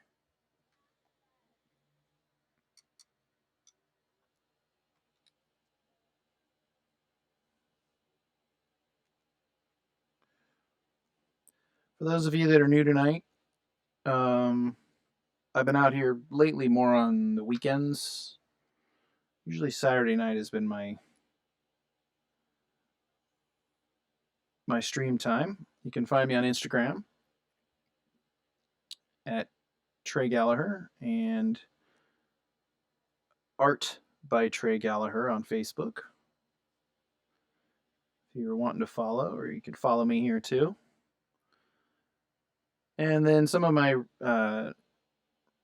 streams here I bump over to YouTube, so you can catch me on YouTube too. Appreciate the subscribe,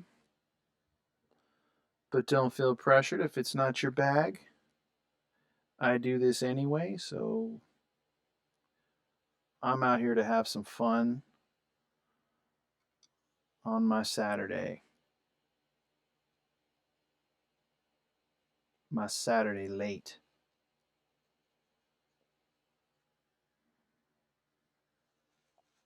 Okay. think I think I'm going to step off the castle here for a little bit.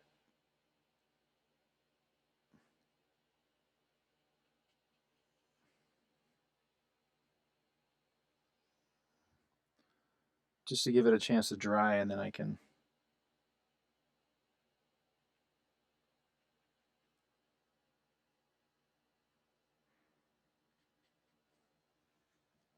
maybe step over my dragon here a little bit. So the way this is working is it's going to end up kind of emerging from the water paint, from the watercolor. It'll slowly work its way out. You'll see the form kind of come out of the abstract. I'm not going to try to edge paint it. This is sort of going to be a loose one. Of course, you have a few places that are going to need some detail, some deets. But I'm going to try to let the impression of this thing do more of the work so that I'm not spending days and days and days rendering castles and dragons and letting your imagination see it a little bit more. So I'm going to let that dry a little bit and move over to the dragon. Again, I'm using a little bit of pains, sort of a cool bluish gray to sort of get my anatomy in places.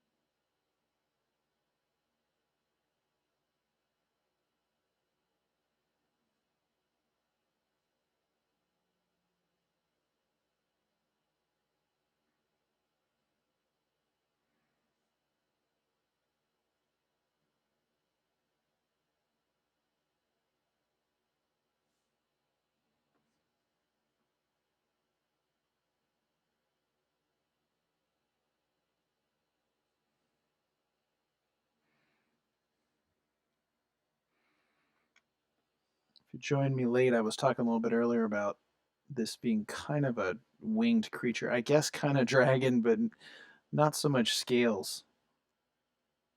I guess not that kind of dragon, not a scaly dragon. Maybe a more like mammal, bat,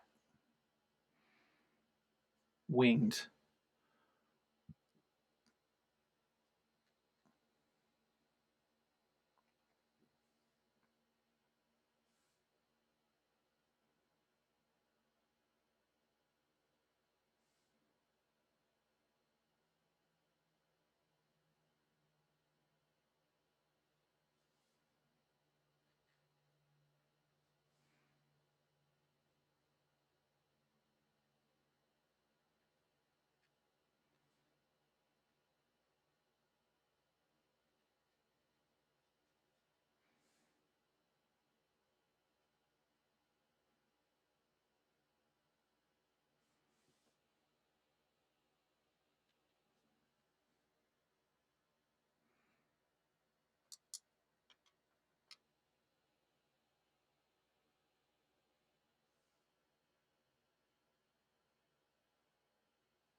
Hey, what's up? How you doing? Thanks for coming by.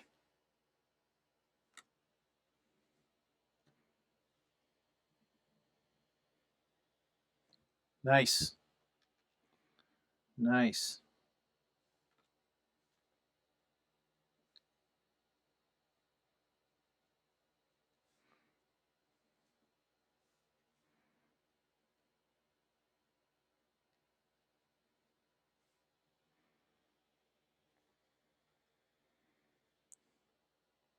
Thanks for coming by.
So you have a little bit of this kind of tile roof fading off there.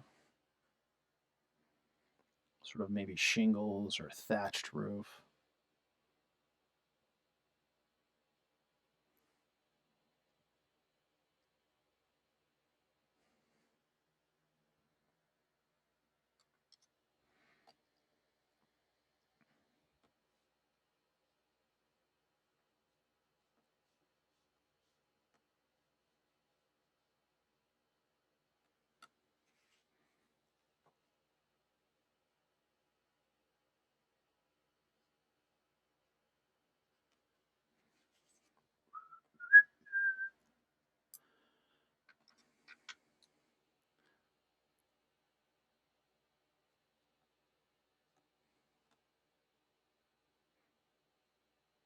So again, I'm bringing sort of the forms out through a little bit of the shadowing, but I'm trying not to get into too much painting render kind of stuff because that can be an endless route, and I'm just trying to not have to put in that many hours here because this is kind of, I could stretch it into 2 sessions here, but I'm trying to get it down where I'm doing a little bit more just in 1 session.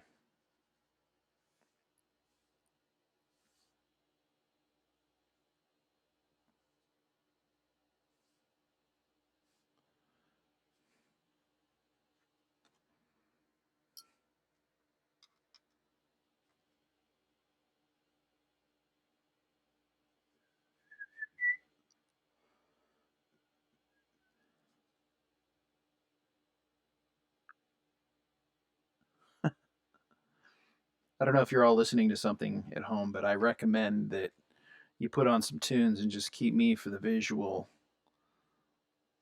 unless you want to hear me talk you through it a little bit.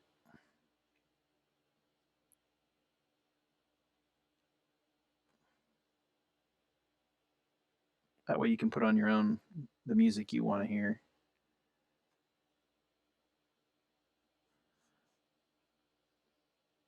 I got my own going in here.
Okay. So I think one thing I'm going to do a little bit here is do what's called a lift out, which is that I'm going to come into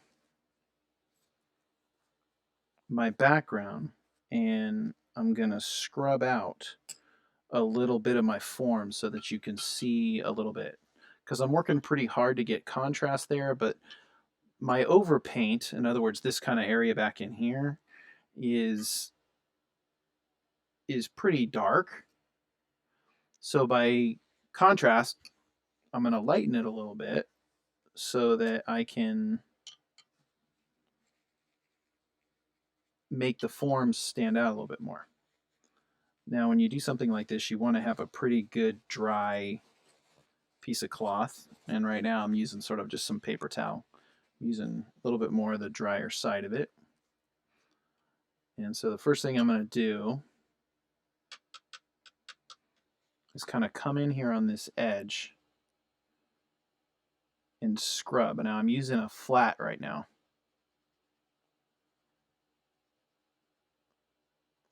And you get it wet.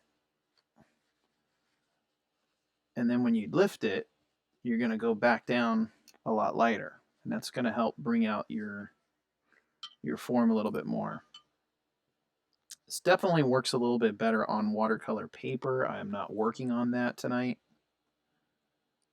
I am working on some sort of janky illustration paper. I probably should have used a little bit better paper, but this is where watercolor paper is worth the weight. Its weight in gold is it's flexible, and you can manipulate it a little bit.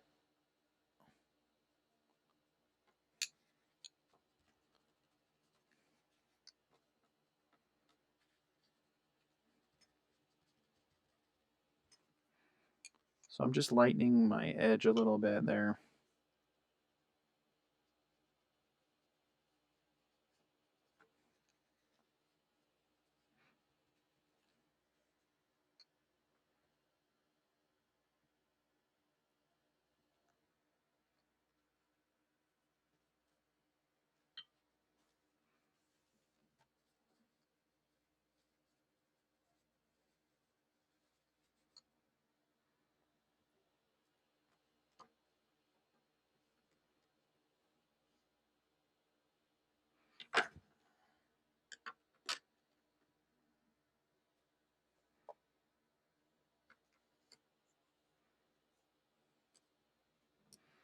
me 1 second.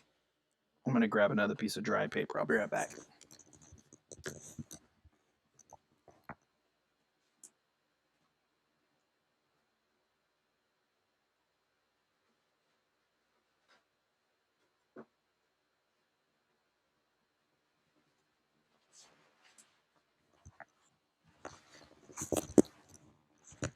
There we go.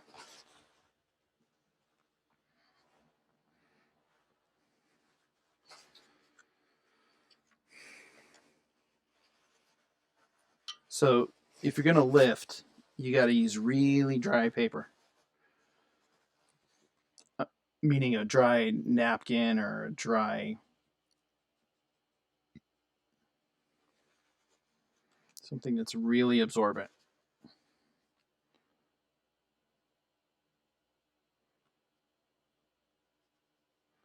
And you got to use a stiff brush too, because you got to get into the fibers of the paper to get a little bit of lift there. Kind of pushing it in a little bit, pushing it in a little bit.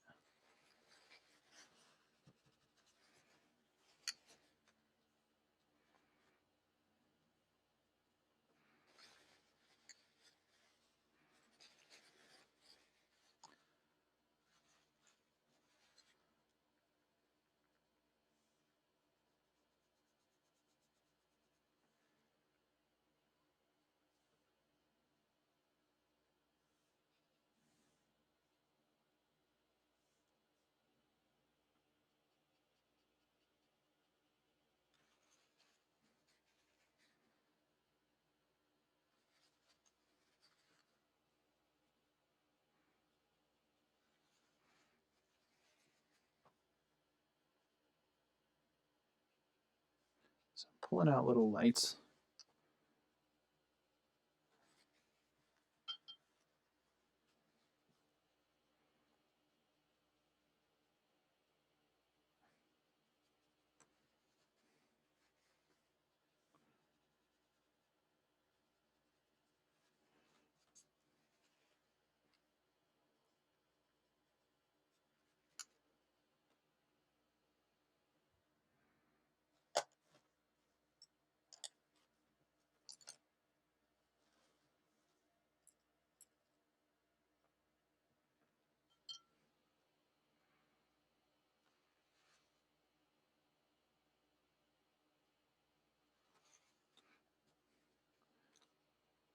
So you can see right there, like it can just help you pop that form a little bit.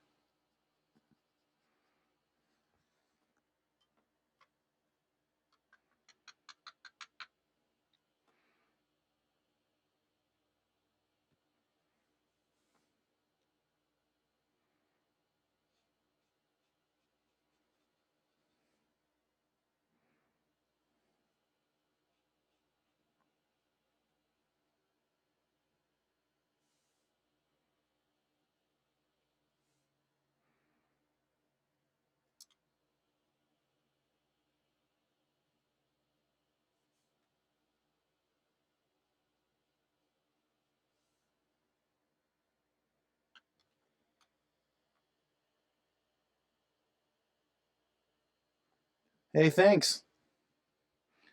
Jumping with knots. Appreciate it. Yeah, we're trying not to over control it here, I think, you know. The key is to keep it loose. Don't over control watercolor. We were talking a little bit earlier, like I have found that the more you try to control it, the more, especially with watercolor, the more it kind of just saps the life out of it. Um, so it's that thing of control but not control.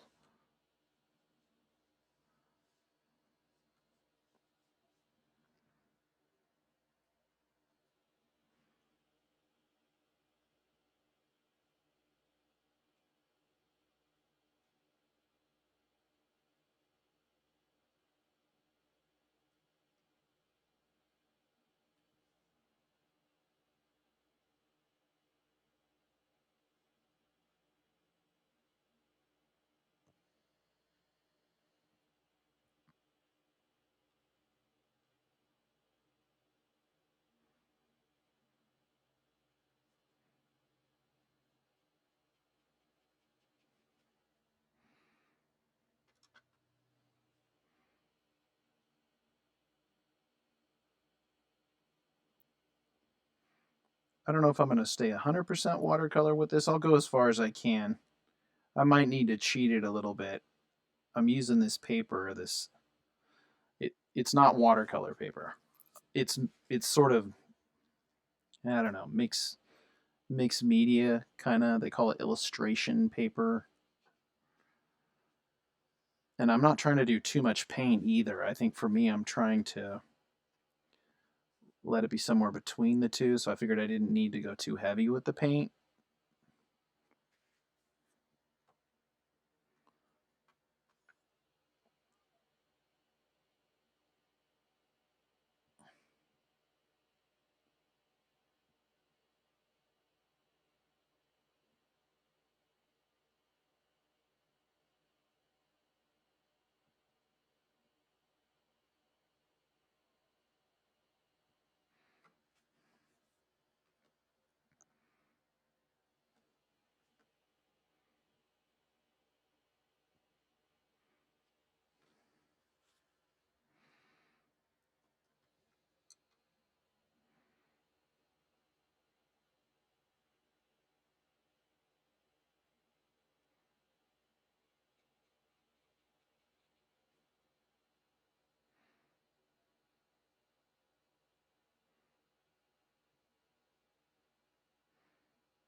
Those dollar store ballpoint pens are awesome. The gas station ballpoint pen when you're signing for your new spare tire, drinking the worst coffee you've ever had in your life. Those cheap ballpoint pens were the best. We used to draw a lot with those. They're fun in sketchbooks. When it comes to pigment, though, my feeling is that you get what you pay for in pigment. It's hard to get good pigment cheap. They may look nice in the beginning, but you'll see what they do over time.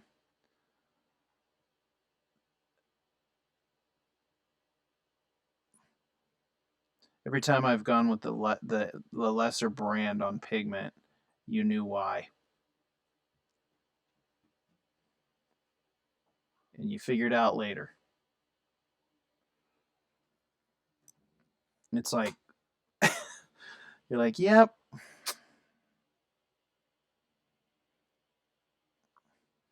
that's where my money went."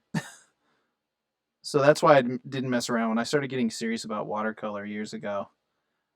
I toyed around with a couple like more lesser inexpensive sets, and I just found that like the colors would not penetrate at all, especially in watercolor, which there's already this light fastness thing that happens, right?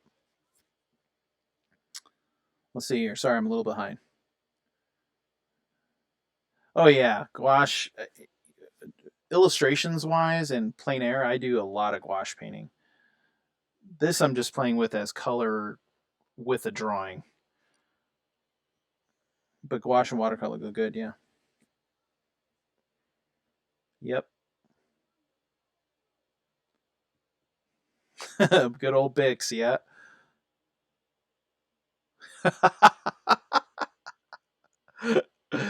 Yep. Pigment wise, not anatomy wise. I hear you. Well, it sounds like you've been at it a long time.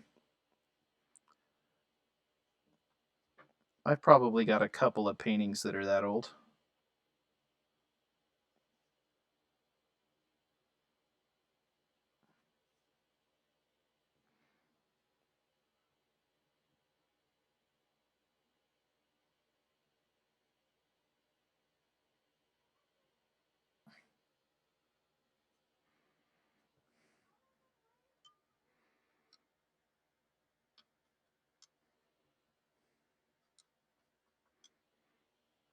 I'm going to darken this a little bit back in here.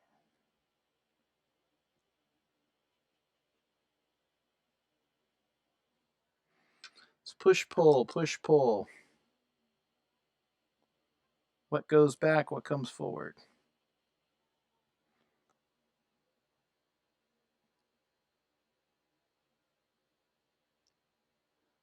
Switches off, right?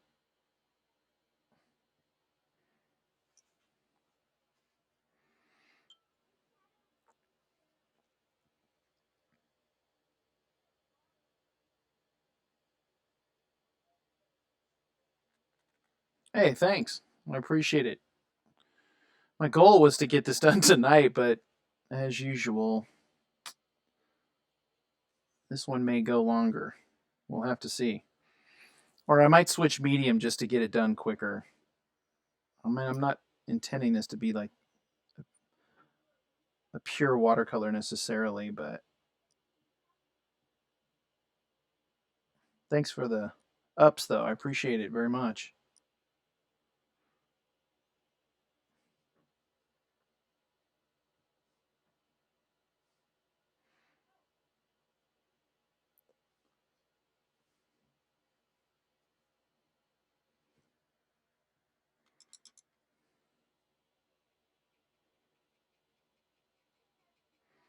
Just trying to make a few edges pop.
Yeah, it's popping in there. I'm getting some edges in there.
Thanks for the ask. The only reason I'm laughing is because we were talking about it a little bit earlier. Somebody asked me that.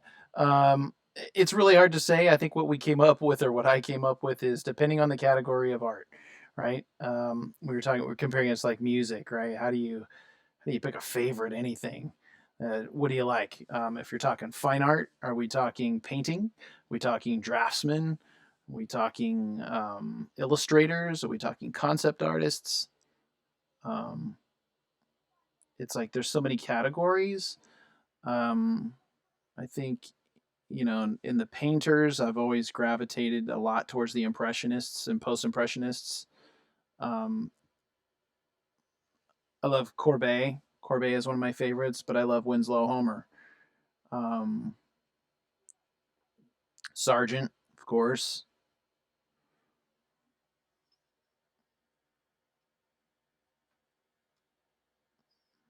I'd say if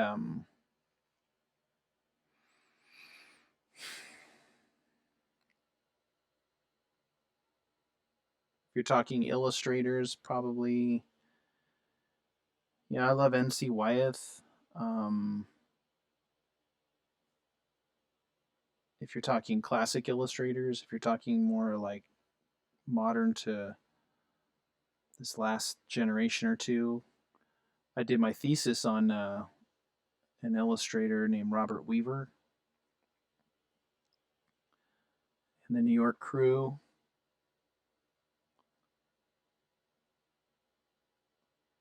If you're talking concept artists, Craig Mullins, Ian McCaig, Ralph McQuarrie.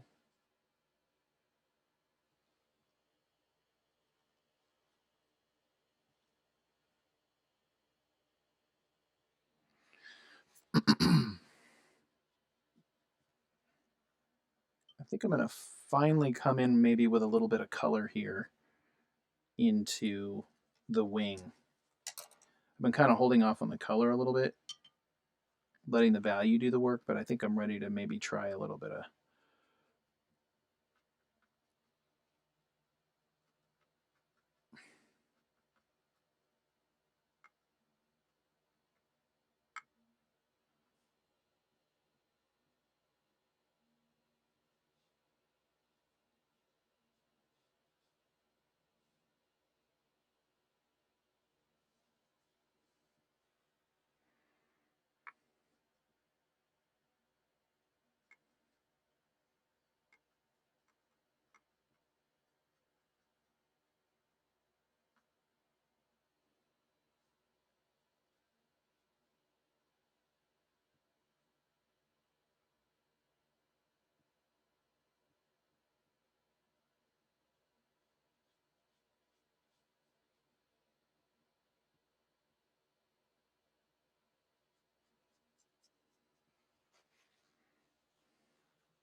Blow up my chat, man.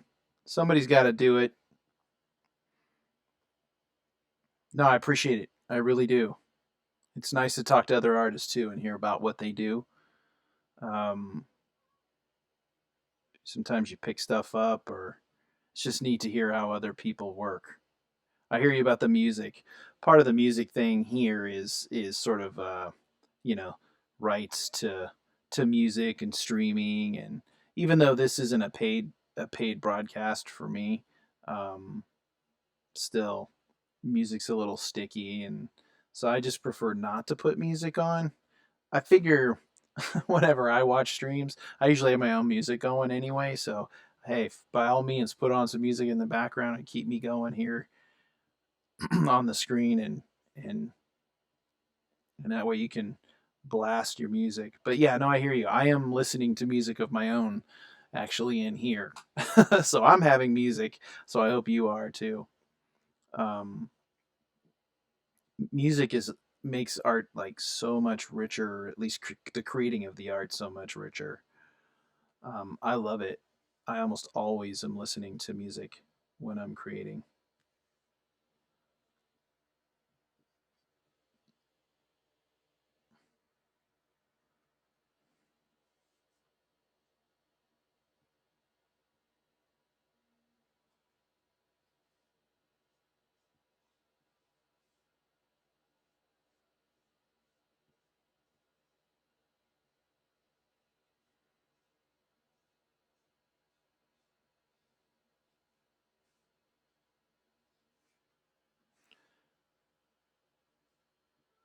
And I hear you about mixing the medium.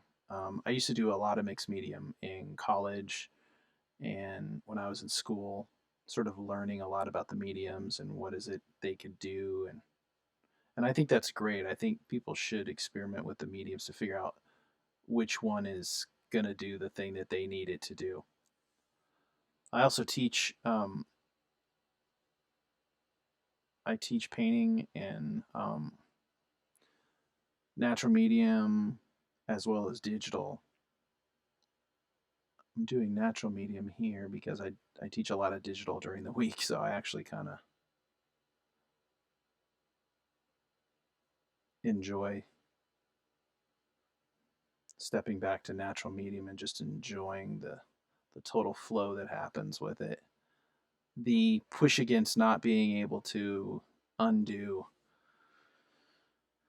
um, that old undo button can be the death of creativity and all that is fresh and wonderful.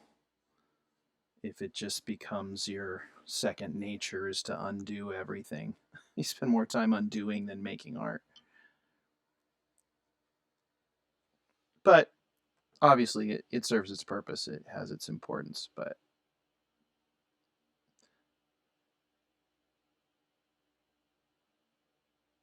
But I'm glad, when I learned painting myself, I learned in a time like when the digital thing was just starting to happen and not even really barely in schools, just more like in the industry.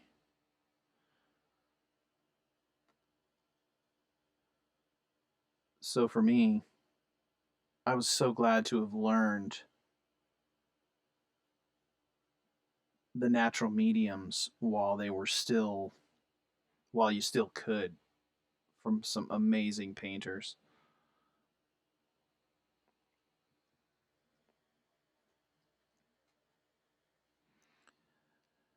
Well, the digital thing, it's like anything else. It's like any other tool. You learn the properties of it, and then you learn how to control it and do what you want with it. And that's it. It's just another set of tools. I'm not a When it comes to making my personal art, I prefer using natural medium. I'm an oil painter and a gouache painter and sometimes watercolor here.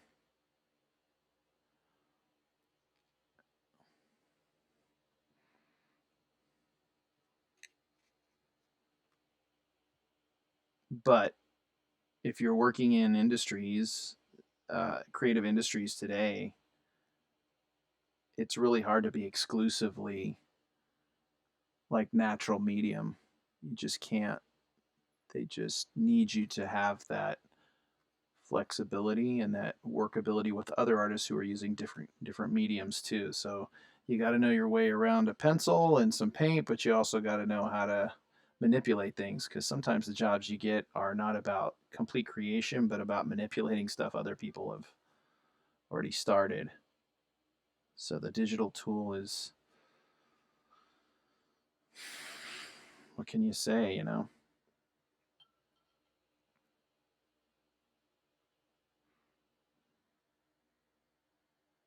But it does some amazing things too. And it's fast and you can change it and manipulate things.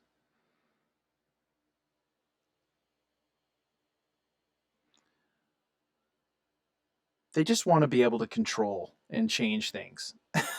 And natural medium is a really hard thing to ask somebody to change. I think in the end, I've tried to explain this to my students. The fact that we're using digital isn't necessarily a great thing for the artist. Um, it means there's ability to edit and control up until the very last minute, which means the artist isn't making the decision.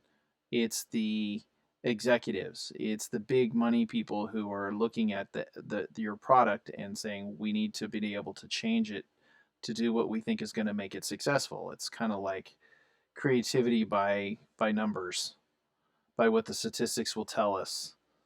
It's hard, it's rare to find a place that will let an artist be an artist and let it go to like mass market. It's just too much money involved, too much budget. So they want to be able to edit it and control it and make decisions, and that is really hard to do in natural medium. But every once in a while, we get one through. I think Into the Spider Verse was a good example of that. That was sort of innovative artists being allowed to be artists because they went out on their own. Said we're going to do it this way, and we're going to try some things, and we want to make the movie we want to make. If we're talking about film as the popular visual medium of today.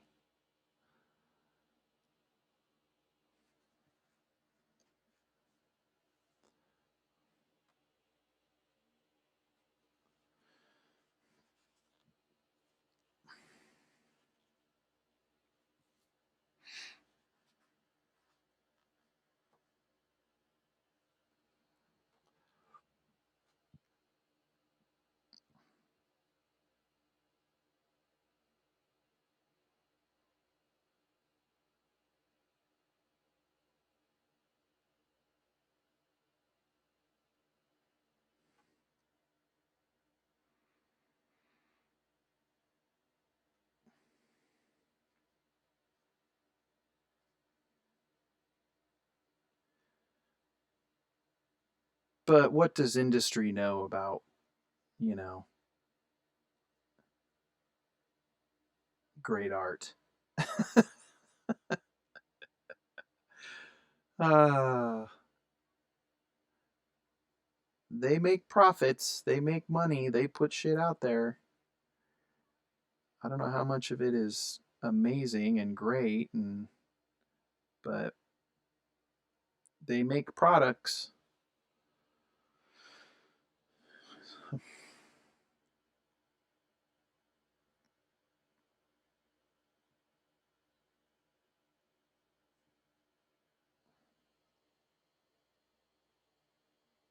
I agree. Into the Spider Verse, and you know, it was a group of artists that started out going, we want to make this film, we want to do it our way. Now they ended up getting some backing and some support to do it, but they were left to figure it out. Now that movie took forever to make too. I heard it took like something like 4 years, or it took a while to make. But in the end, you could feel the artist's hand was still sort of part of it. In the end, like you felt the expression and the creativity really coming through. It just wasn't another big actor in a suit. It was like a real story and real development and an expressive visual style that matched the time. Just so well done. All the right things pumping. So I hope we get more of those, you know, and a little less of the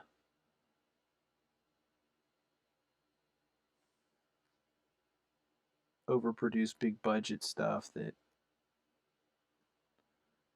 sells toys and Happy Meals.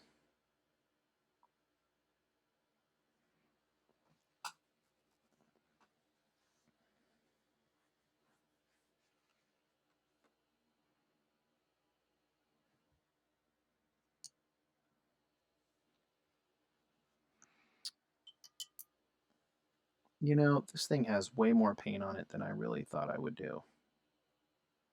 I should know myself better by now.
Yeah, that's true, right? Artists of today are pushing the frontier of today, right? Which is the tools of today. So it's equally art. Like you said, whatever it is that they're proud of what they're doing and they're making the best quality thing that they can. What is it? I think one of my favorite quotes is the top 2% of everything is art. When you're the top two in your game, whatever it is, then you're really breaking through.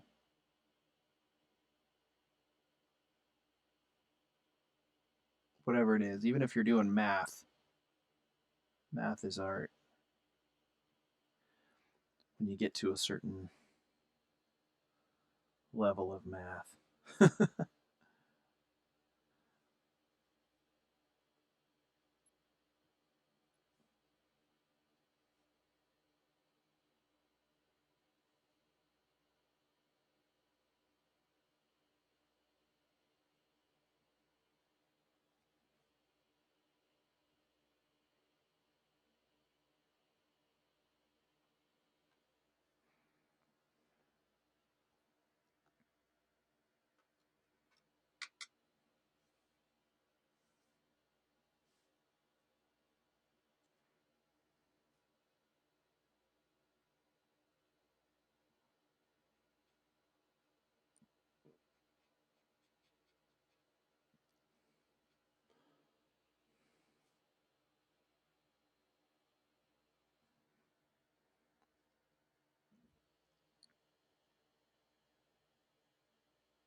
Touche. That is so true. That is where the art happens, right?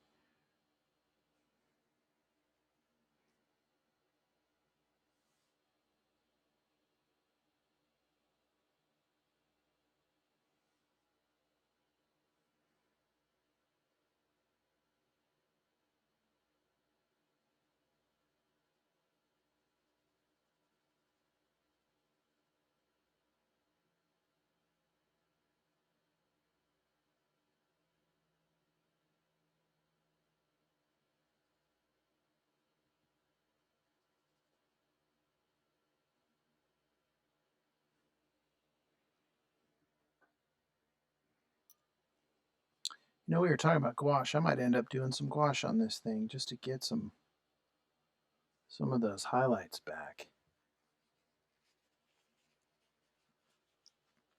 Colored pencil might work here too, actually.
Yeah, it's the third medium we're getting involved.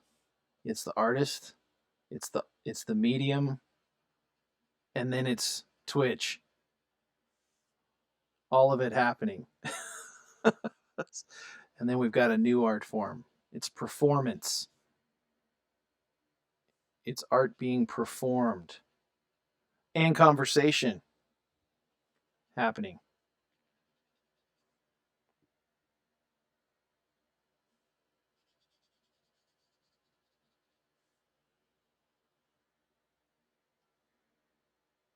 I like this little orange thing happening over here, this warmth.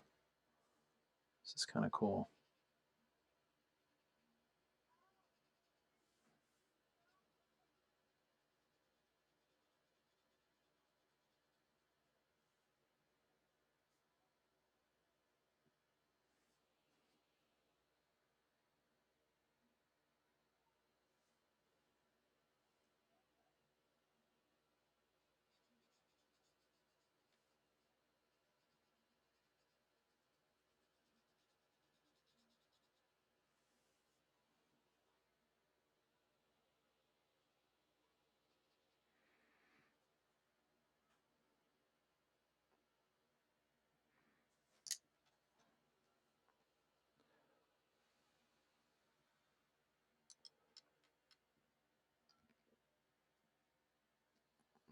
Well, can we see an end in sight?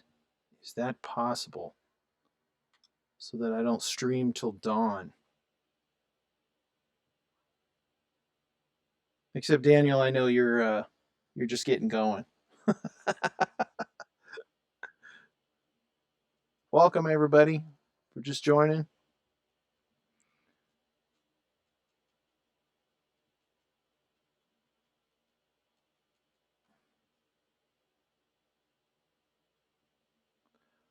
Doing a little watercolor on a creature here.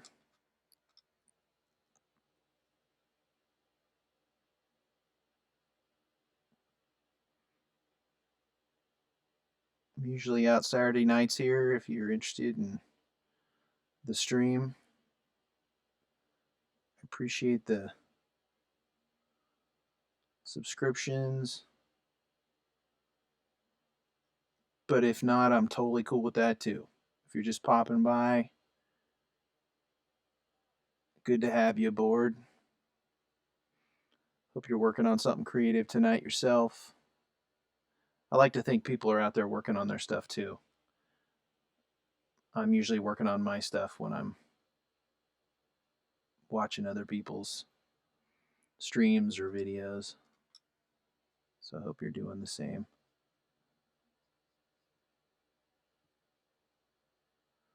So I'm coming back in here now with a little bit of, to try to pop in a few places. I don't want to paint this thing in infinite detail. I want to let it be a fluid thing. But you have to have enough contrast and form to give the eye something to work with. So I'm just trying to create enough that you can kind of see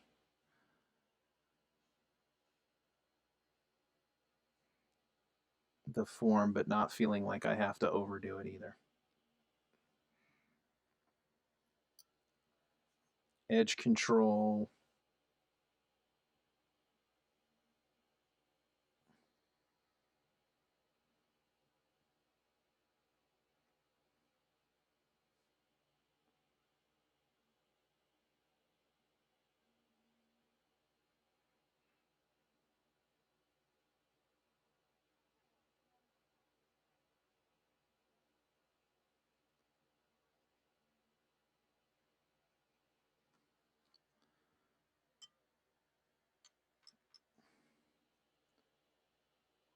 I'm doing the random play in my headphones. I don't know what you guys are listening to. I think I'm on like some Lord of the Rings thing now.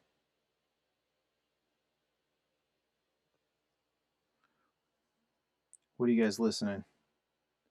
Anything? Hopefully not just to me.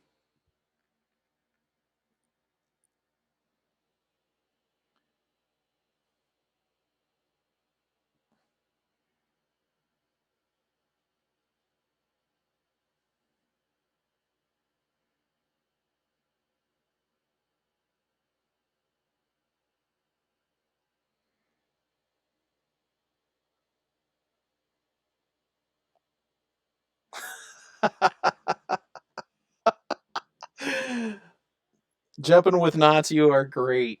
I could tell you are an experienced artist, my friend. I have done all those things you're talking about.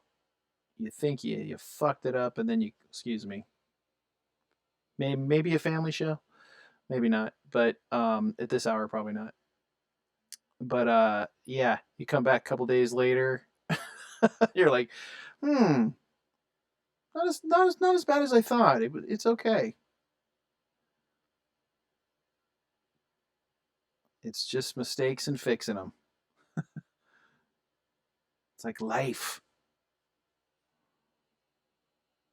mistakes and fixing them and learning. I think that's what I love about painting is I've been painting for 25 years, at least, pretty seriously too, and at a high level. And I still find shit that I learn every time. Every time. I think that's what's so fascinating about it. Took me years to get into oils, and then I finally got into oils, and I thought, okay, I'm gonna be able to get this. And then it took me another 10 years to figure out oils. And I'm still learning every time.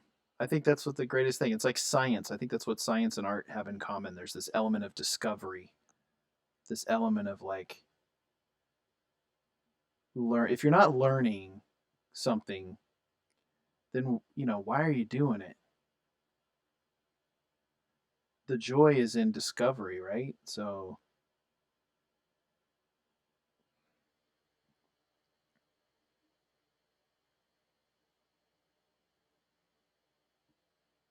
all right, isolated.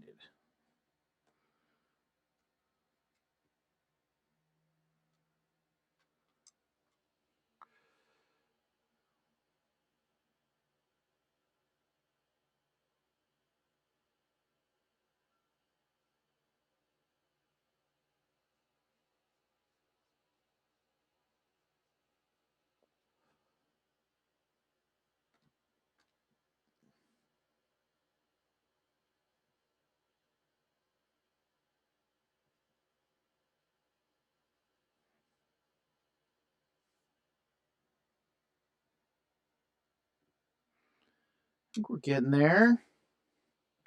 Been staring at it a while. It's getting a little tricky to tough to to tell. I need some fresh eyes. What do you guys think? Be honest.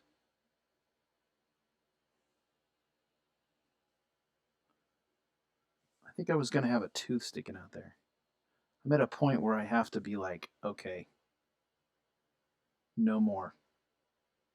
Leave it. Even if I have to come back on this one. Otherwise, I'm painting for days and days. And I'm trying to get these streams down. Been going long, too long.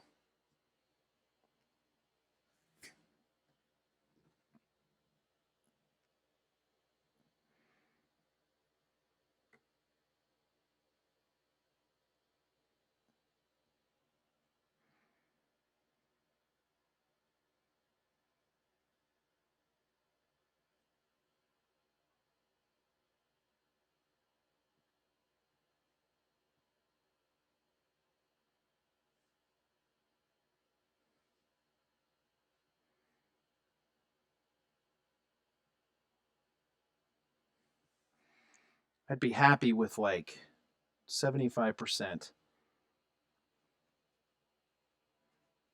I were 75% of the way there, then I think I could at least put it down. But then you're like, oh, just a little bit more.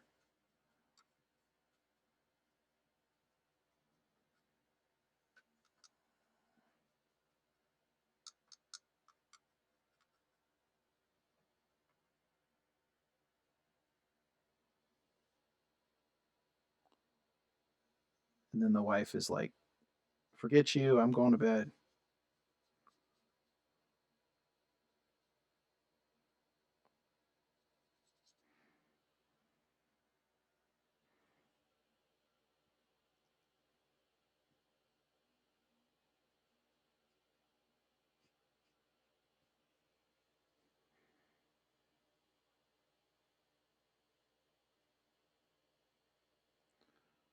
More shadowing on the cylinder. I was thinking that actually. Give it a little more dimension, huh? A little more shadow in there. Well, that's good. I probably should do that. I mean, I'll jump in there and I think I can leave the beastie alone for a little bit. Jump back over to the building again.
It is. I'll take that, sir. The monster manual. You're going back now. Version 3? Is that what you said? I came in on like pretty much version 2. I think that's when I started. I started just after the red box.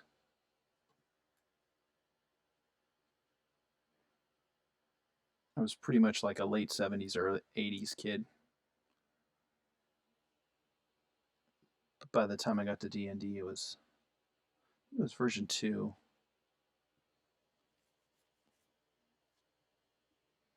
Yep.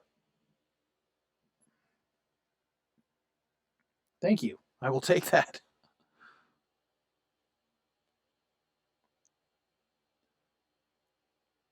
I just love how that has totally made a resurgence. I mean, it's always been there, of course, but I mean, I don't know if you still play, and I haven't had a chance to play a whole lot, but version 5 is like really made story better, storytelling, and it's just a lot more fun. A little less technical, depending on how you like your D&D. Some people like the technical aspect, but I like the story stuff. I teach story, I teach visual design, so for me, getting to the part that's moving the experience along. I never was one for getting held up on the details of the, which is weird that I'm an artist, to be honest with you in that respect. But when it came to gameplay and when it came to D&D at least, I like to keep the story moving. And version 5 has done a much better job of that. You started with the red box, so you're first gen.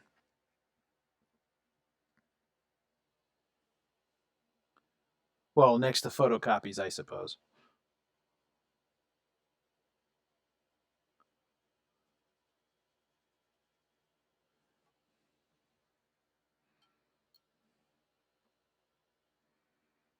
I think he needs a little bit of color in this back arm, just a little bit. What would we put in there? Maybe some yellow? Sorry, talking to myself, guys. I'm going to come back into this arm, see what this does. I'm talking about a little reflected light, just a little bit in here. Because this is light, but this is not light.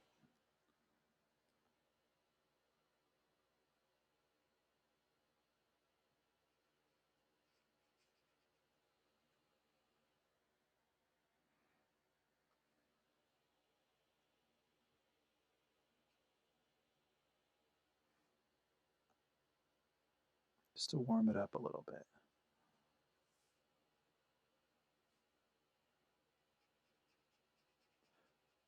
Probably put a little bit of that in there everywhere. All right, I'm going to let that dry a little bit. I'm going to jump back in over on the castle with some shadow. A little more depth here.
All right. That's okay. No, I had to cut you off. I'm back. Thanks for the ups, though, D.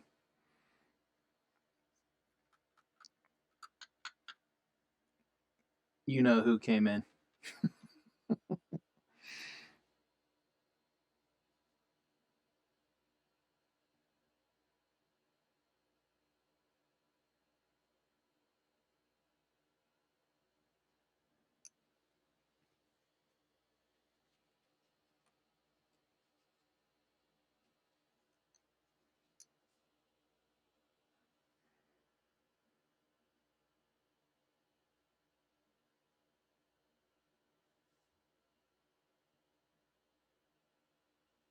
Just pushing a little bit of color back in here.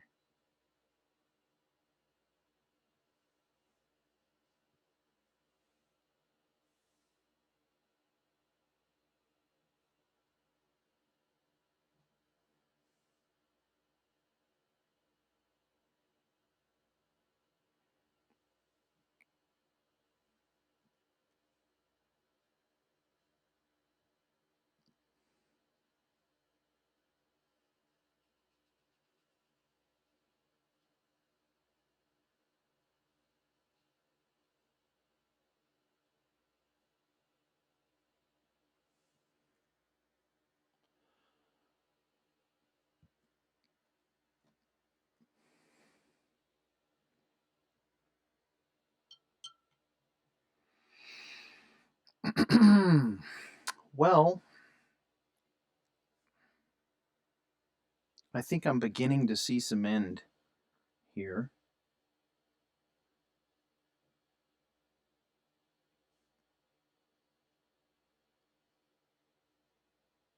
Because I think I have enough edge control to get my forms to pop.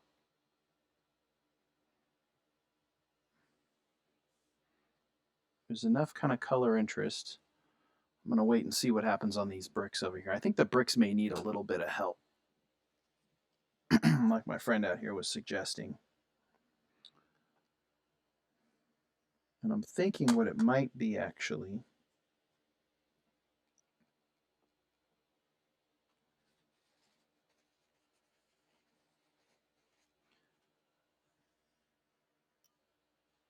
is I think I need to come back in here and work the lights out. Do a little bit of lifting in here.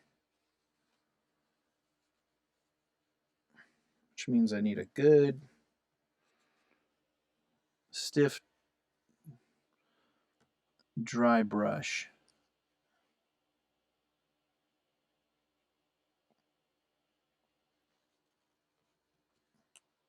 And lift a little bit out of lights out of here. Yes, folks, watercolor doesn't have to be permanent. There are ways to maybe not erase, but lift it up a little bit. A lot of people are scared about watercolor for some reason, and I don't exactly know why. But I guess, when you work with watercolor, you also work on this really bright paper, and you're going in with color. And the trick to watercolor is you have to hit it. You have to have enough pigment to make the mark last. It'll go down wet, but it's going to lighten when it dries. So this is where good quality. We were talking about pigment earlier, and we were talking about brands and good quality paint. Good quality watercolor will have enough permanency and vibrancy in it that even when it dries, it still hits with enough color. Lower grade watercolor, when it dries, will lighten up on you a lot. Light fastness, its permanency, are not as strong. And so it may look good when it's wet, but when it dries, it gets really light on you. And then even as the more it's exposed to UV light, etc., those colors tend to fade. So we were talking earlier about where your money goes in pigment. If you go cheap on pigment, that's where your money's going to go.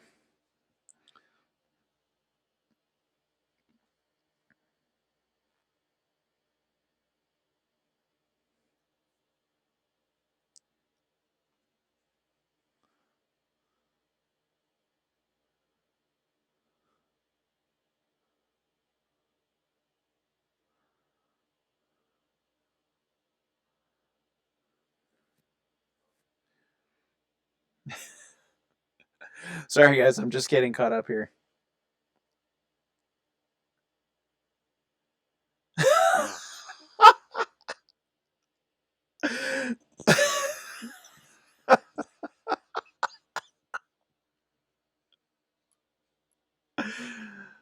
Oh, you guys, this is awesome. Jumping with knots, you can come by anytime, man. That's hilarious.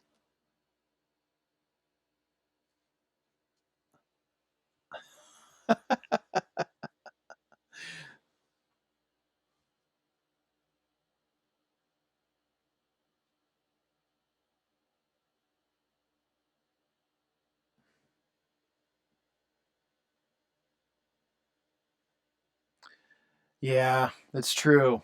I mean, good art supplies, they're fucking expensive, man. They are expensive. And I know there are a lot of people that believe you don't have to do it with expensive stuff. And I totally would agree with that for the most part. But there are certain places where you'll know where that quality went. And I didn't believe it for a long time until I got more serious. Well, about things like watercolor or even oils, but watercolor especially, like you know where that quality went. And there's not a whole lot they can do to make it more affordable, cheaper. You can try it, but it just you're going to find out where it goes. Be like, I can't get my colors to work. I can't get my values to work. My saturation doesn't look right. I can't get the punch. My paintings look faded. And then you're like, yep, there you go. But art does not have to be made with expensive stuff. It doesn't have to be. So find your medium. Basquiat, he actually used like some cheap house paints, and it's considered some of the best modern art of our times.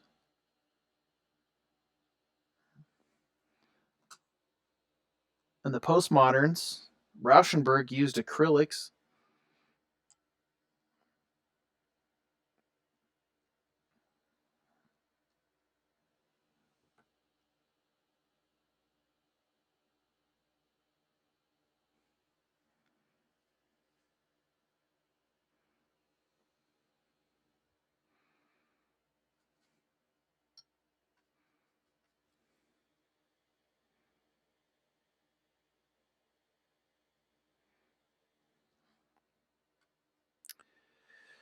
Yeah, yep, there's probably something to that for sure. Like, how can you make better quality if you can't afford it, right? So then you're kind of kept out of the game. It's like a lot of things out there right now, right? But one thing the art suppliers have tried to do over time is make student grade stuff. So student grade stuff is not as good, but considering how much cheaper it is, I think bang for the buck gives you a pretty comparable product. I used student grade stuff for a long time until I could afford more, you know. I was still able to get some pretty good works. This is another reason why the digital people swear by the digital, because it's like they're, well, talk about expensive mediums though. But at least you're past the initial investment, then the sky's the limit.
Good for you. I've actually been considering doing a little bit more of that stuff too. I've done a little bit of free stuff. I like teaching. It's better when I get paid, but that's not what the experience of teaching is about. It's not about the money for me. But good for you, man. That's awesome. I just want to bring some art back into people's lives, and if does nothing else, it brings them some joy. And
yeah, yeah, definitely.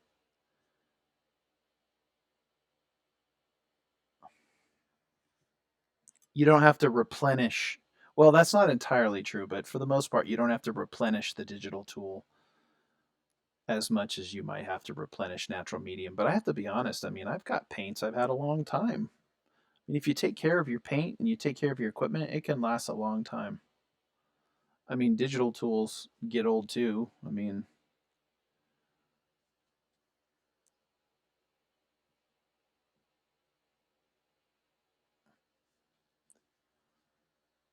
they go out of date and you got to upgrade and pay for subscriptions, and pretty soon your processor isn't fast enough or you need a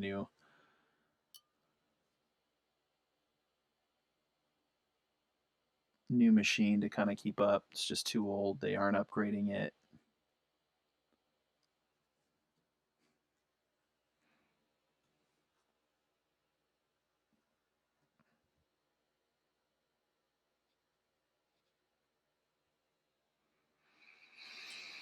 All right.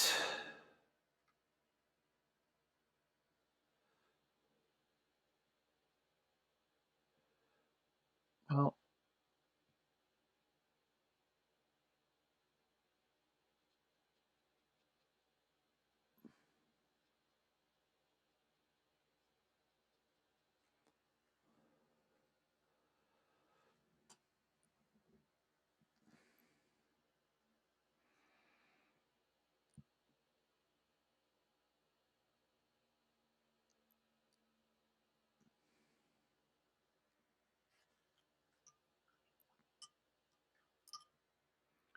I'm going to go a little bit of orange,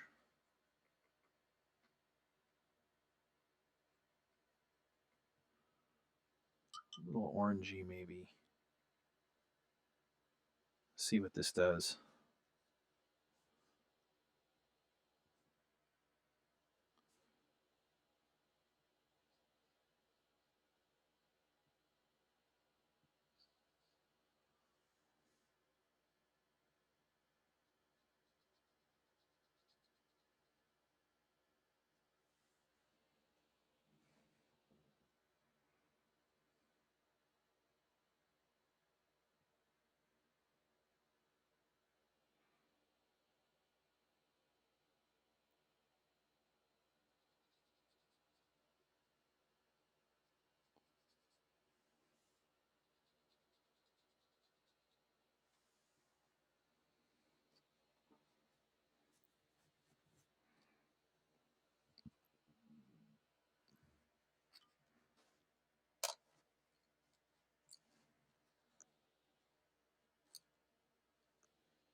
Yep. What's that they say? Learn one, do one, teach one. It's definitely true. I mean, I've been teaching. This is actually my 20th year. Um, and I have learned as much being a teacher as I ever did being a student. Um, that is so true. And about other things too, just, people and watching other people learn things. And I think that's why I like being in the classroom, because it keeps me around that brain power, that searching, that exploration. That's what I like about it. That, and I get to be around young people too, which is just, they inspire me. I work with college age, but still, it's like watching them learn things and go through that just gives me inspiration.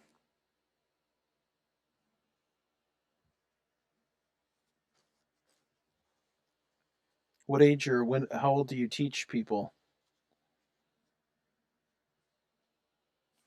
Jumping with knots.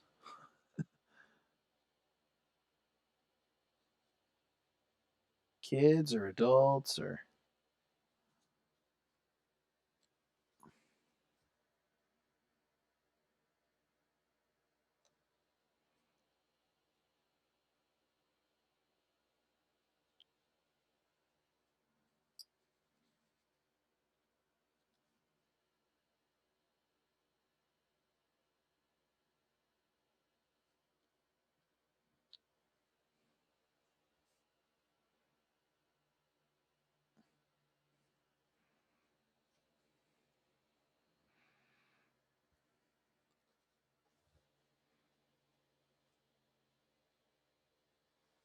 Nice.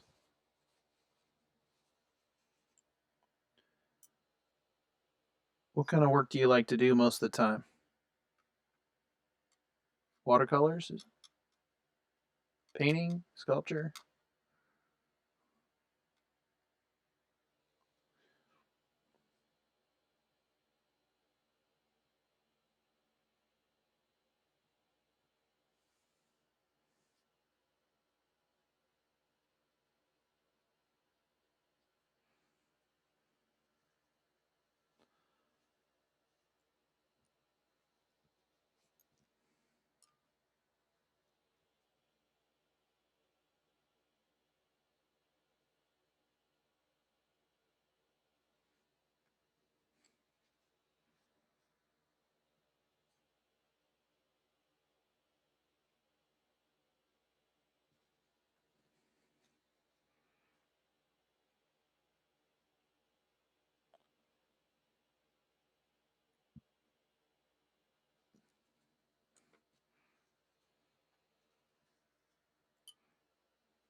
Oh, okay.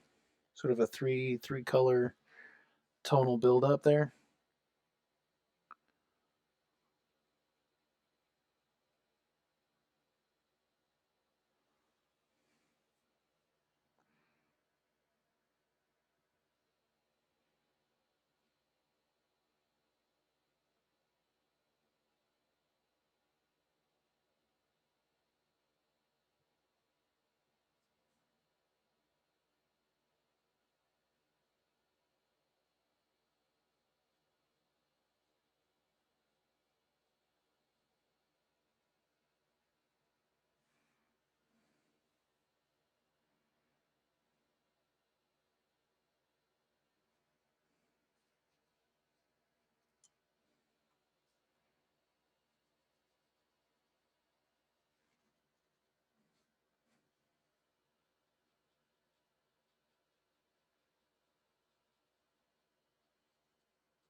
How big do you work?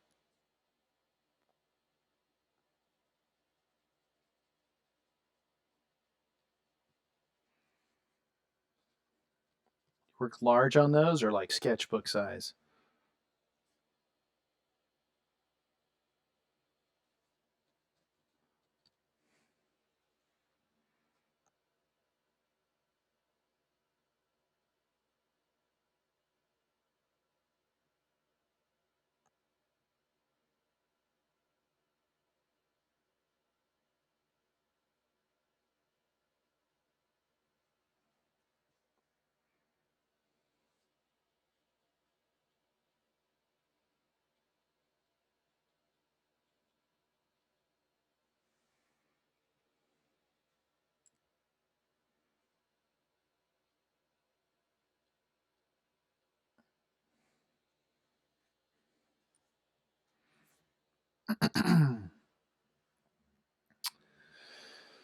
Well,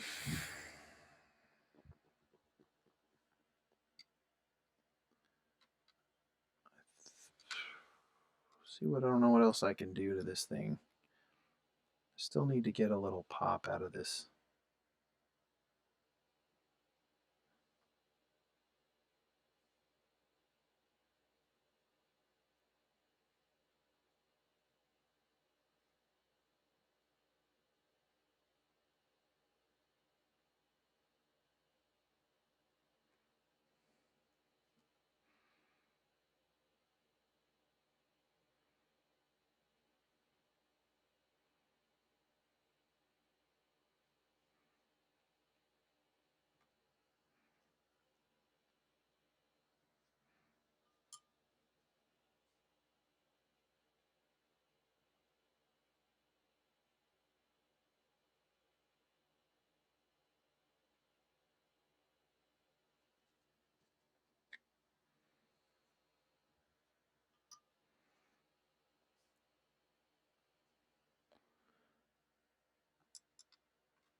All right, well.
Hey, D.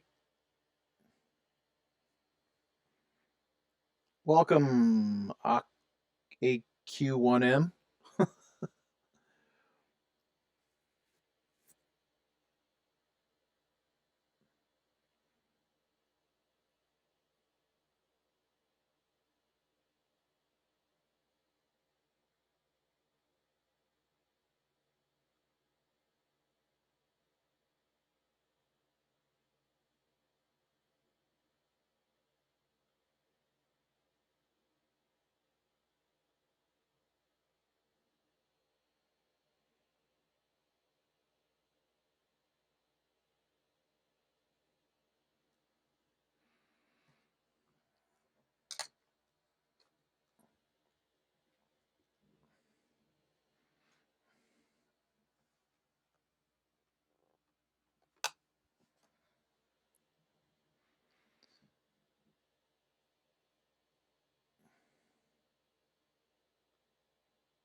Hold on, guys, for a second. If you can hear me, I'm gonna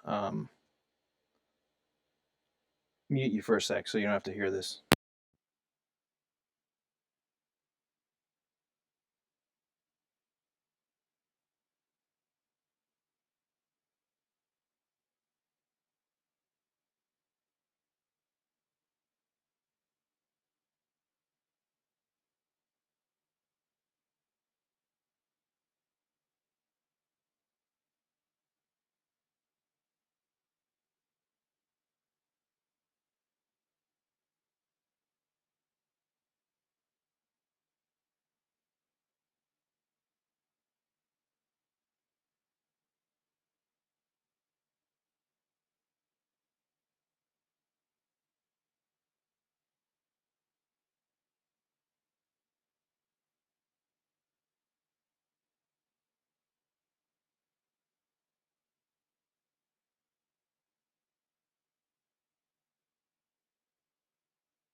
All right.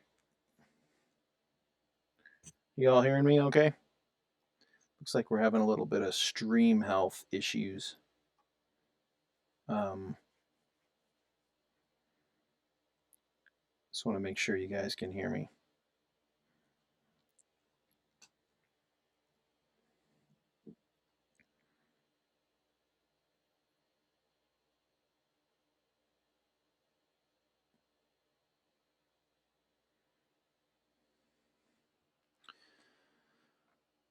So, kind of worked in with some watercolor here, but I'm getting to the point where I need to get some pop back into this thing.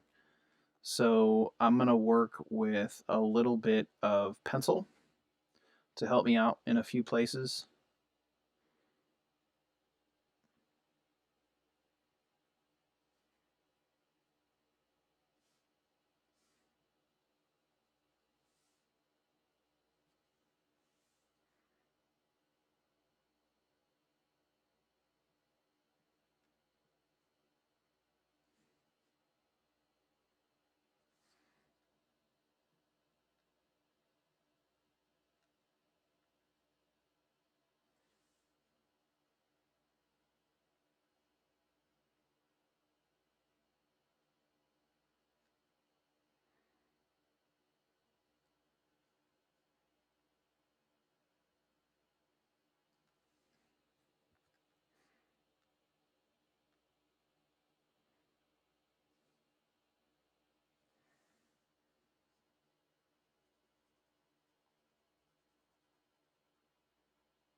Just working with a Prismacolor black just to help me in a few places.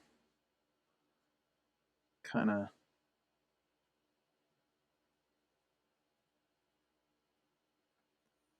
get a little depth. Just make those forms pop just a little bit more.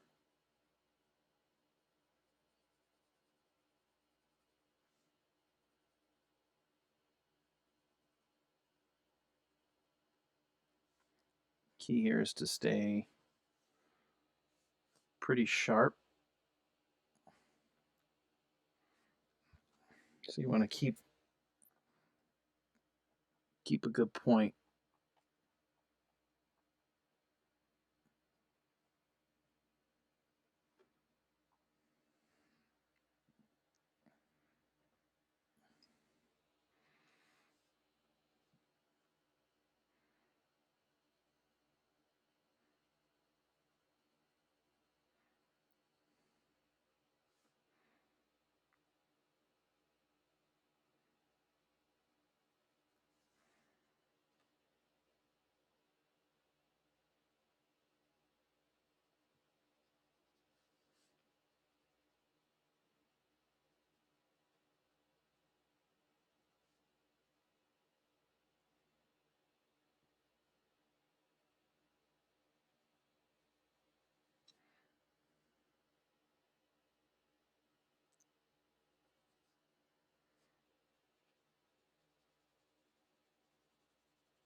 Excuse me 1 second. I gotta plug this thing in. Hold on.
Am I there now? Am I back?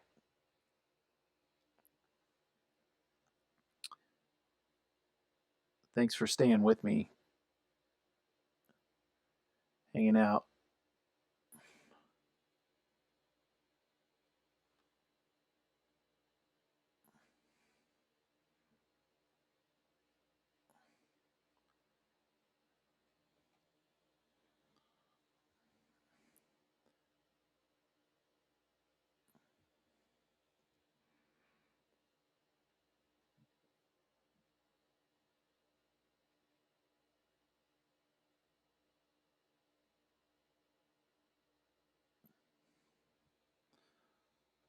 About ready to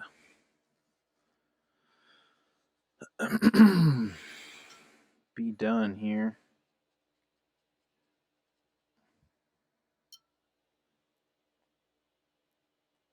It's getting pretty late in my time zone.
No, I want to see Titans. Thanks for asking. Yeah, no, that is actually one of the ones I want to check out for sure.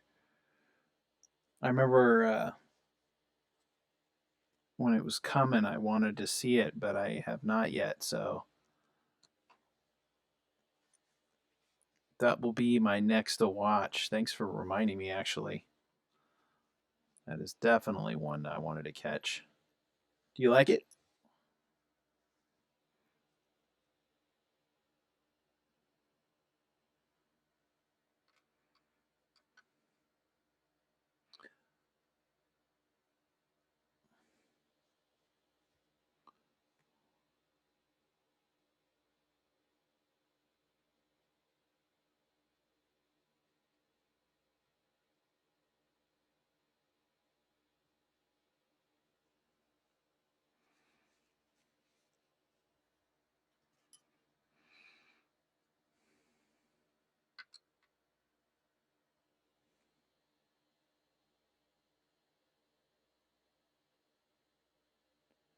That's a good question. I don't feel like I've seen it. I think I would have seen it, but I did want to see that for sure. I'll have to look.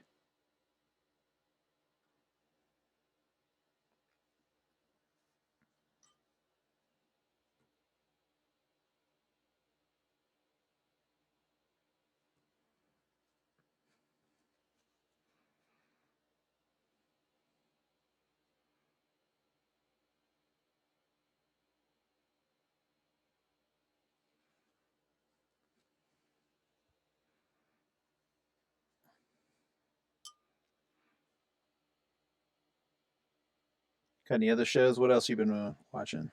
Well, I got to catch up here.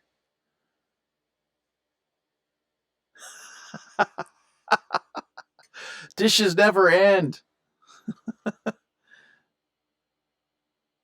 They never end. I feel like I'm always doing dishes.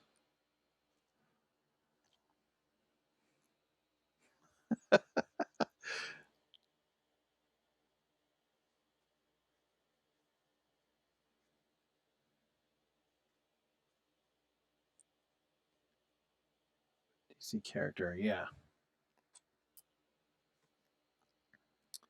Definitely gonna have to check that out.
We've been doing the Korean shows over here, hot and heavy.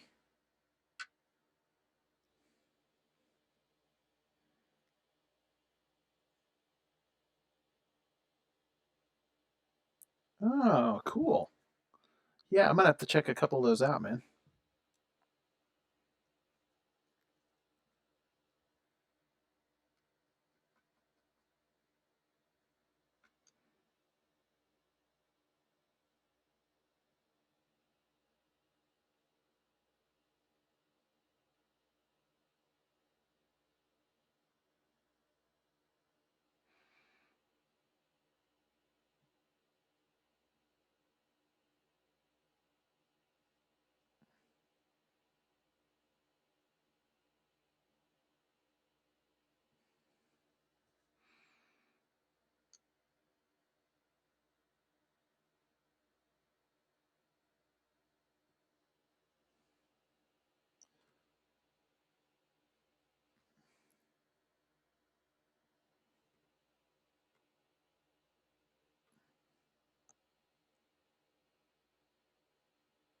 Just a titch of some warm here.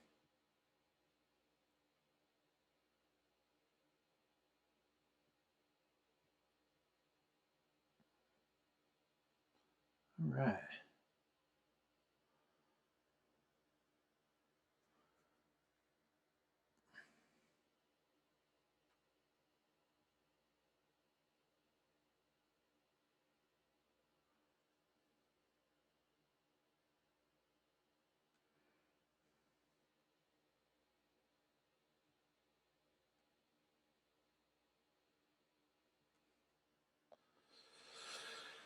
Well, folks, I think this is all I am going to do on this, as I've gone way past my call time. But I had fun tonight. It's great talking with you. I hope you got some work done where you're at, and that we were able to share some time together.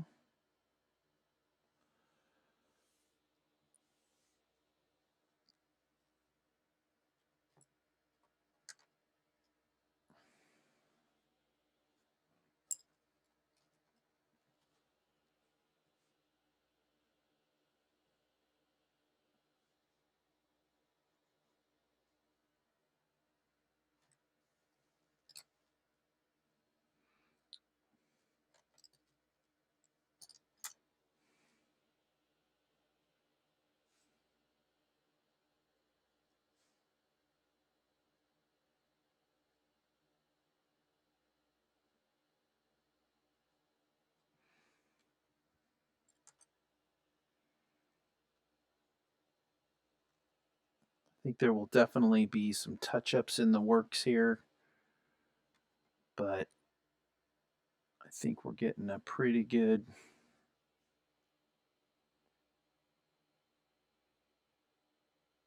feeling for what I wanted to do.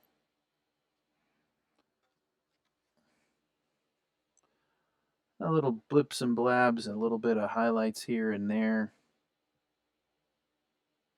Make an edge turn, but I think for this sitting at least,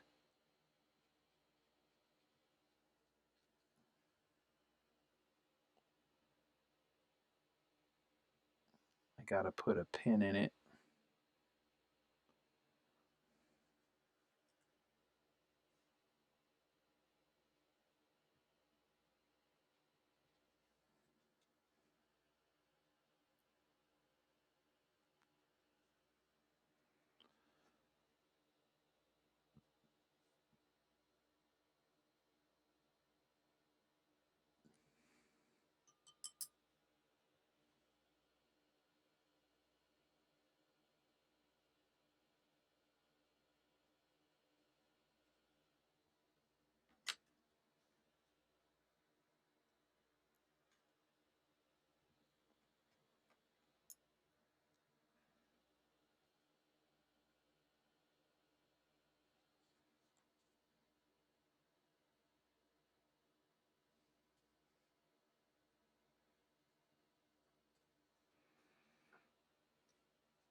Well, thanks for hanging out with me tonight.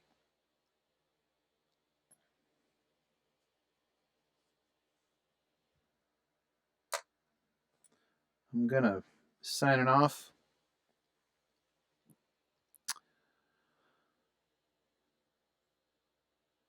Thanks for hanging out.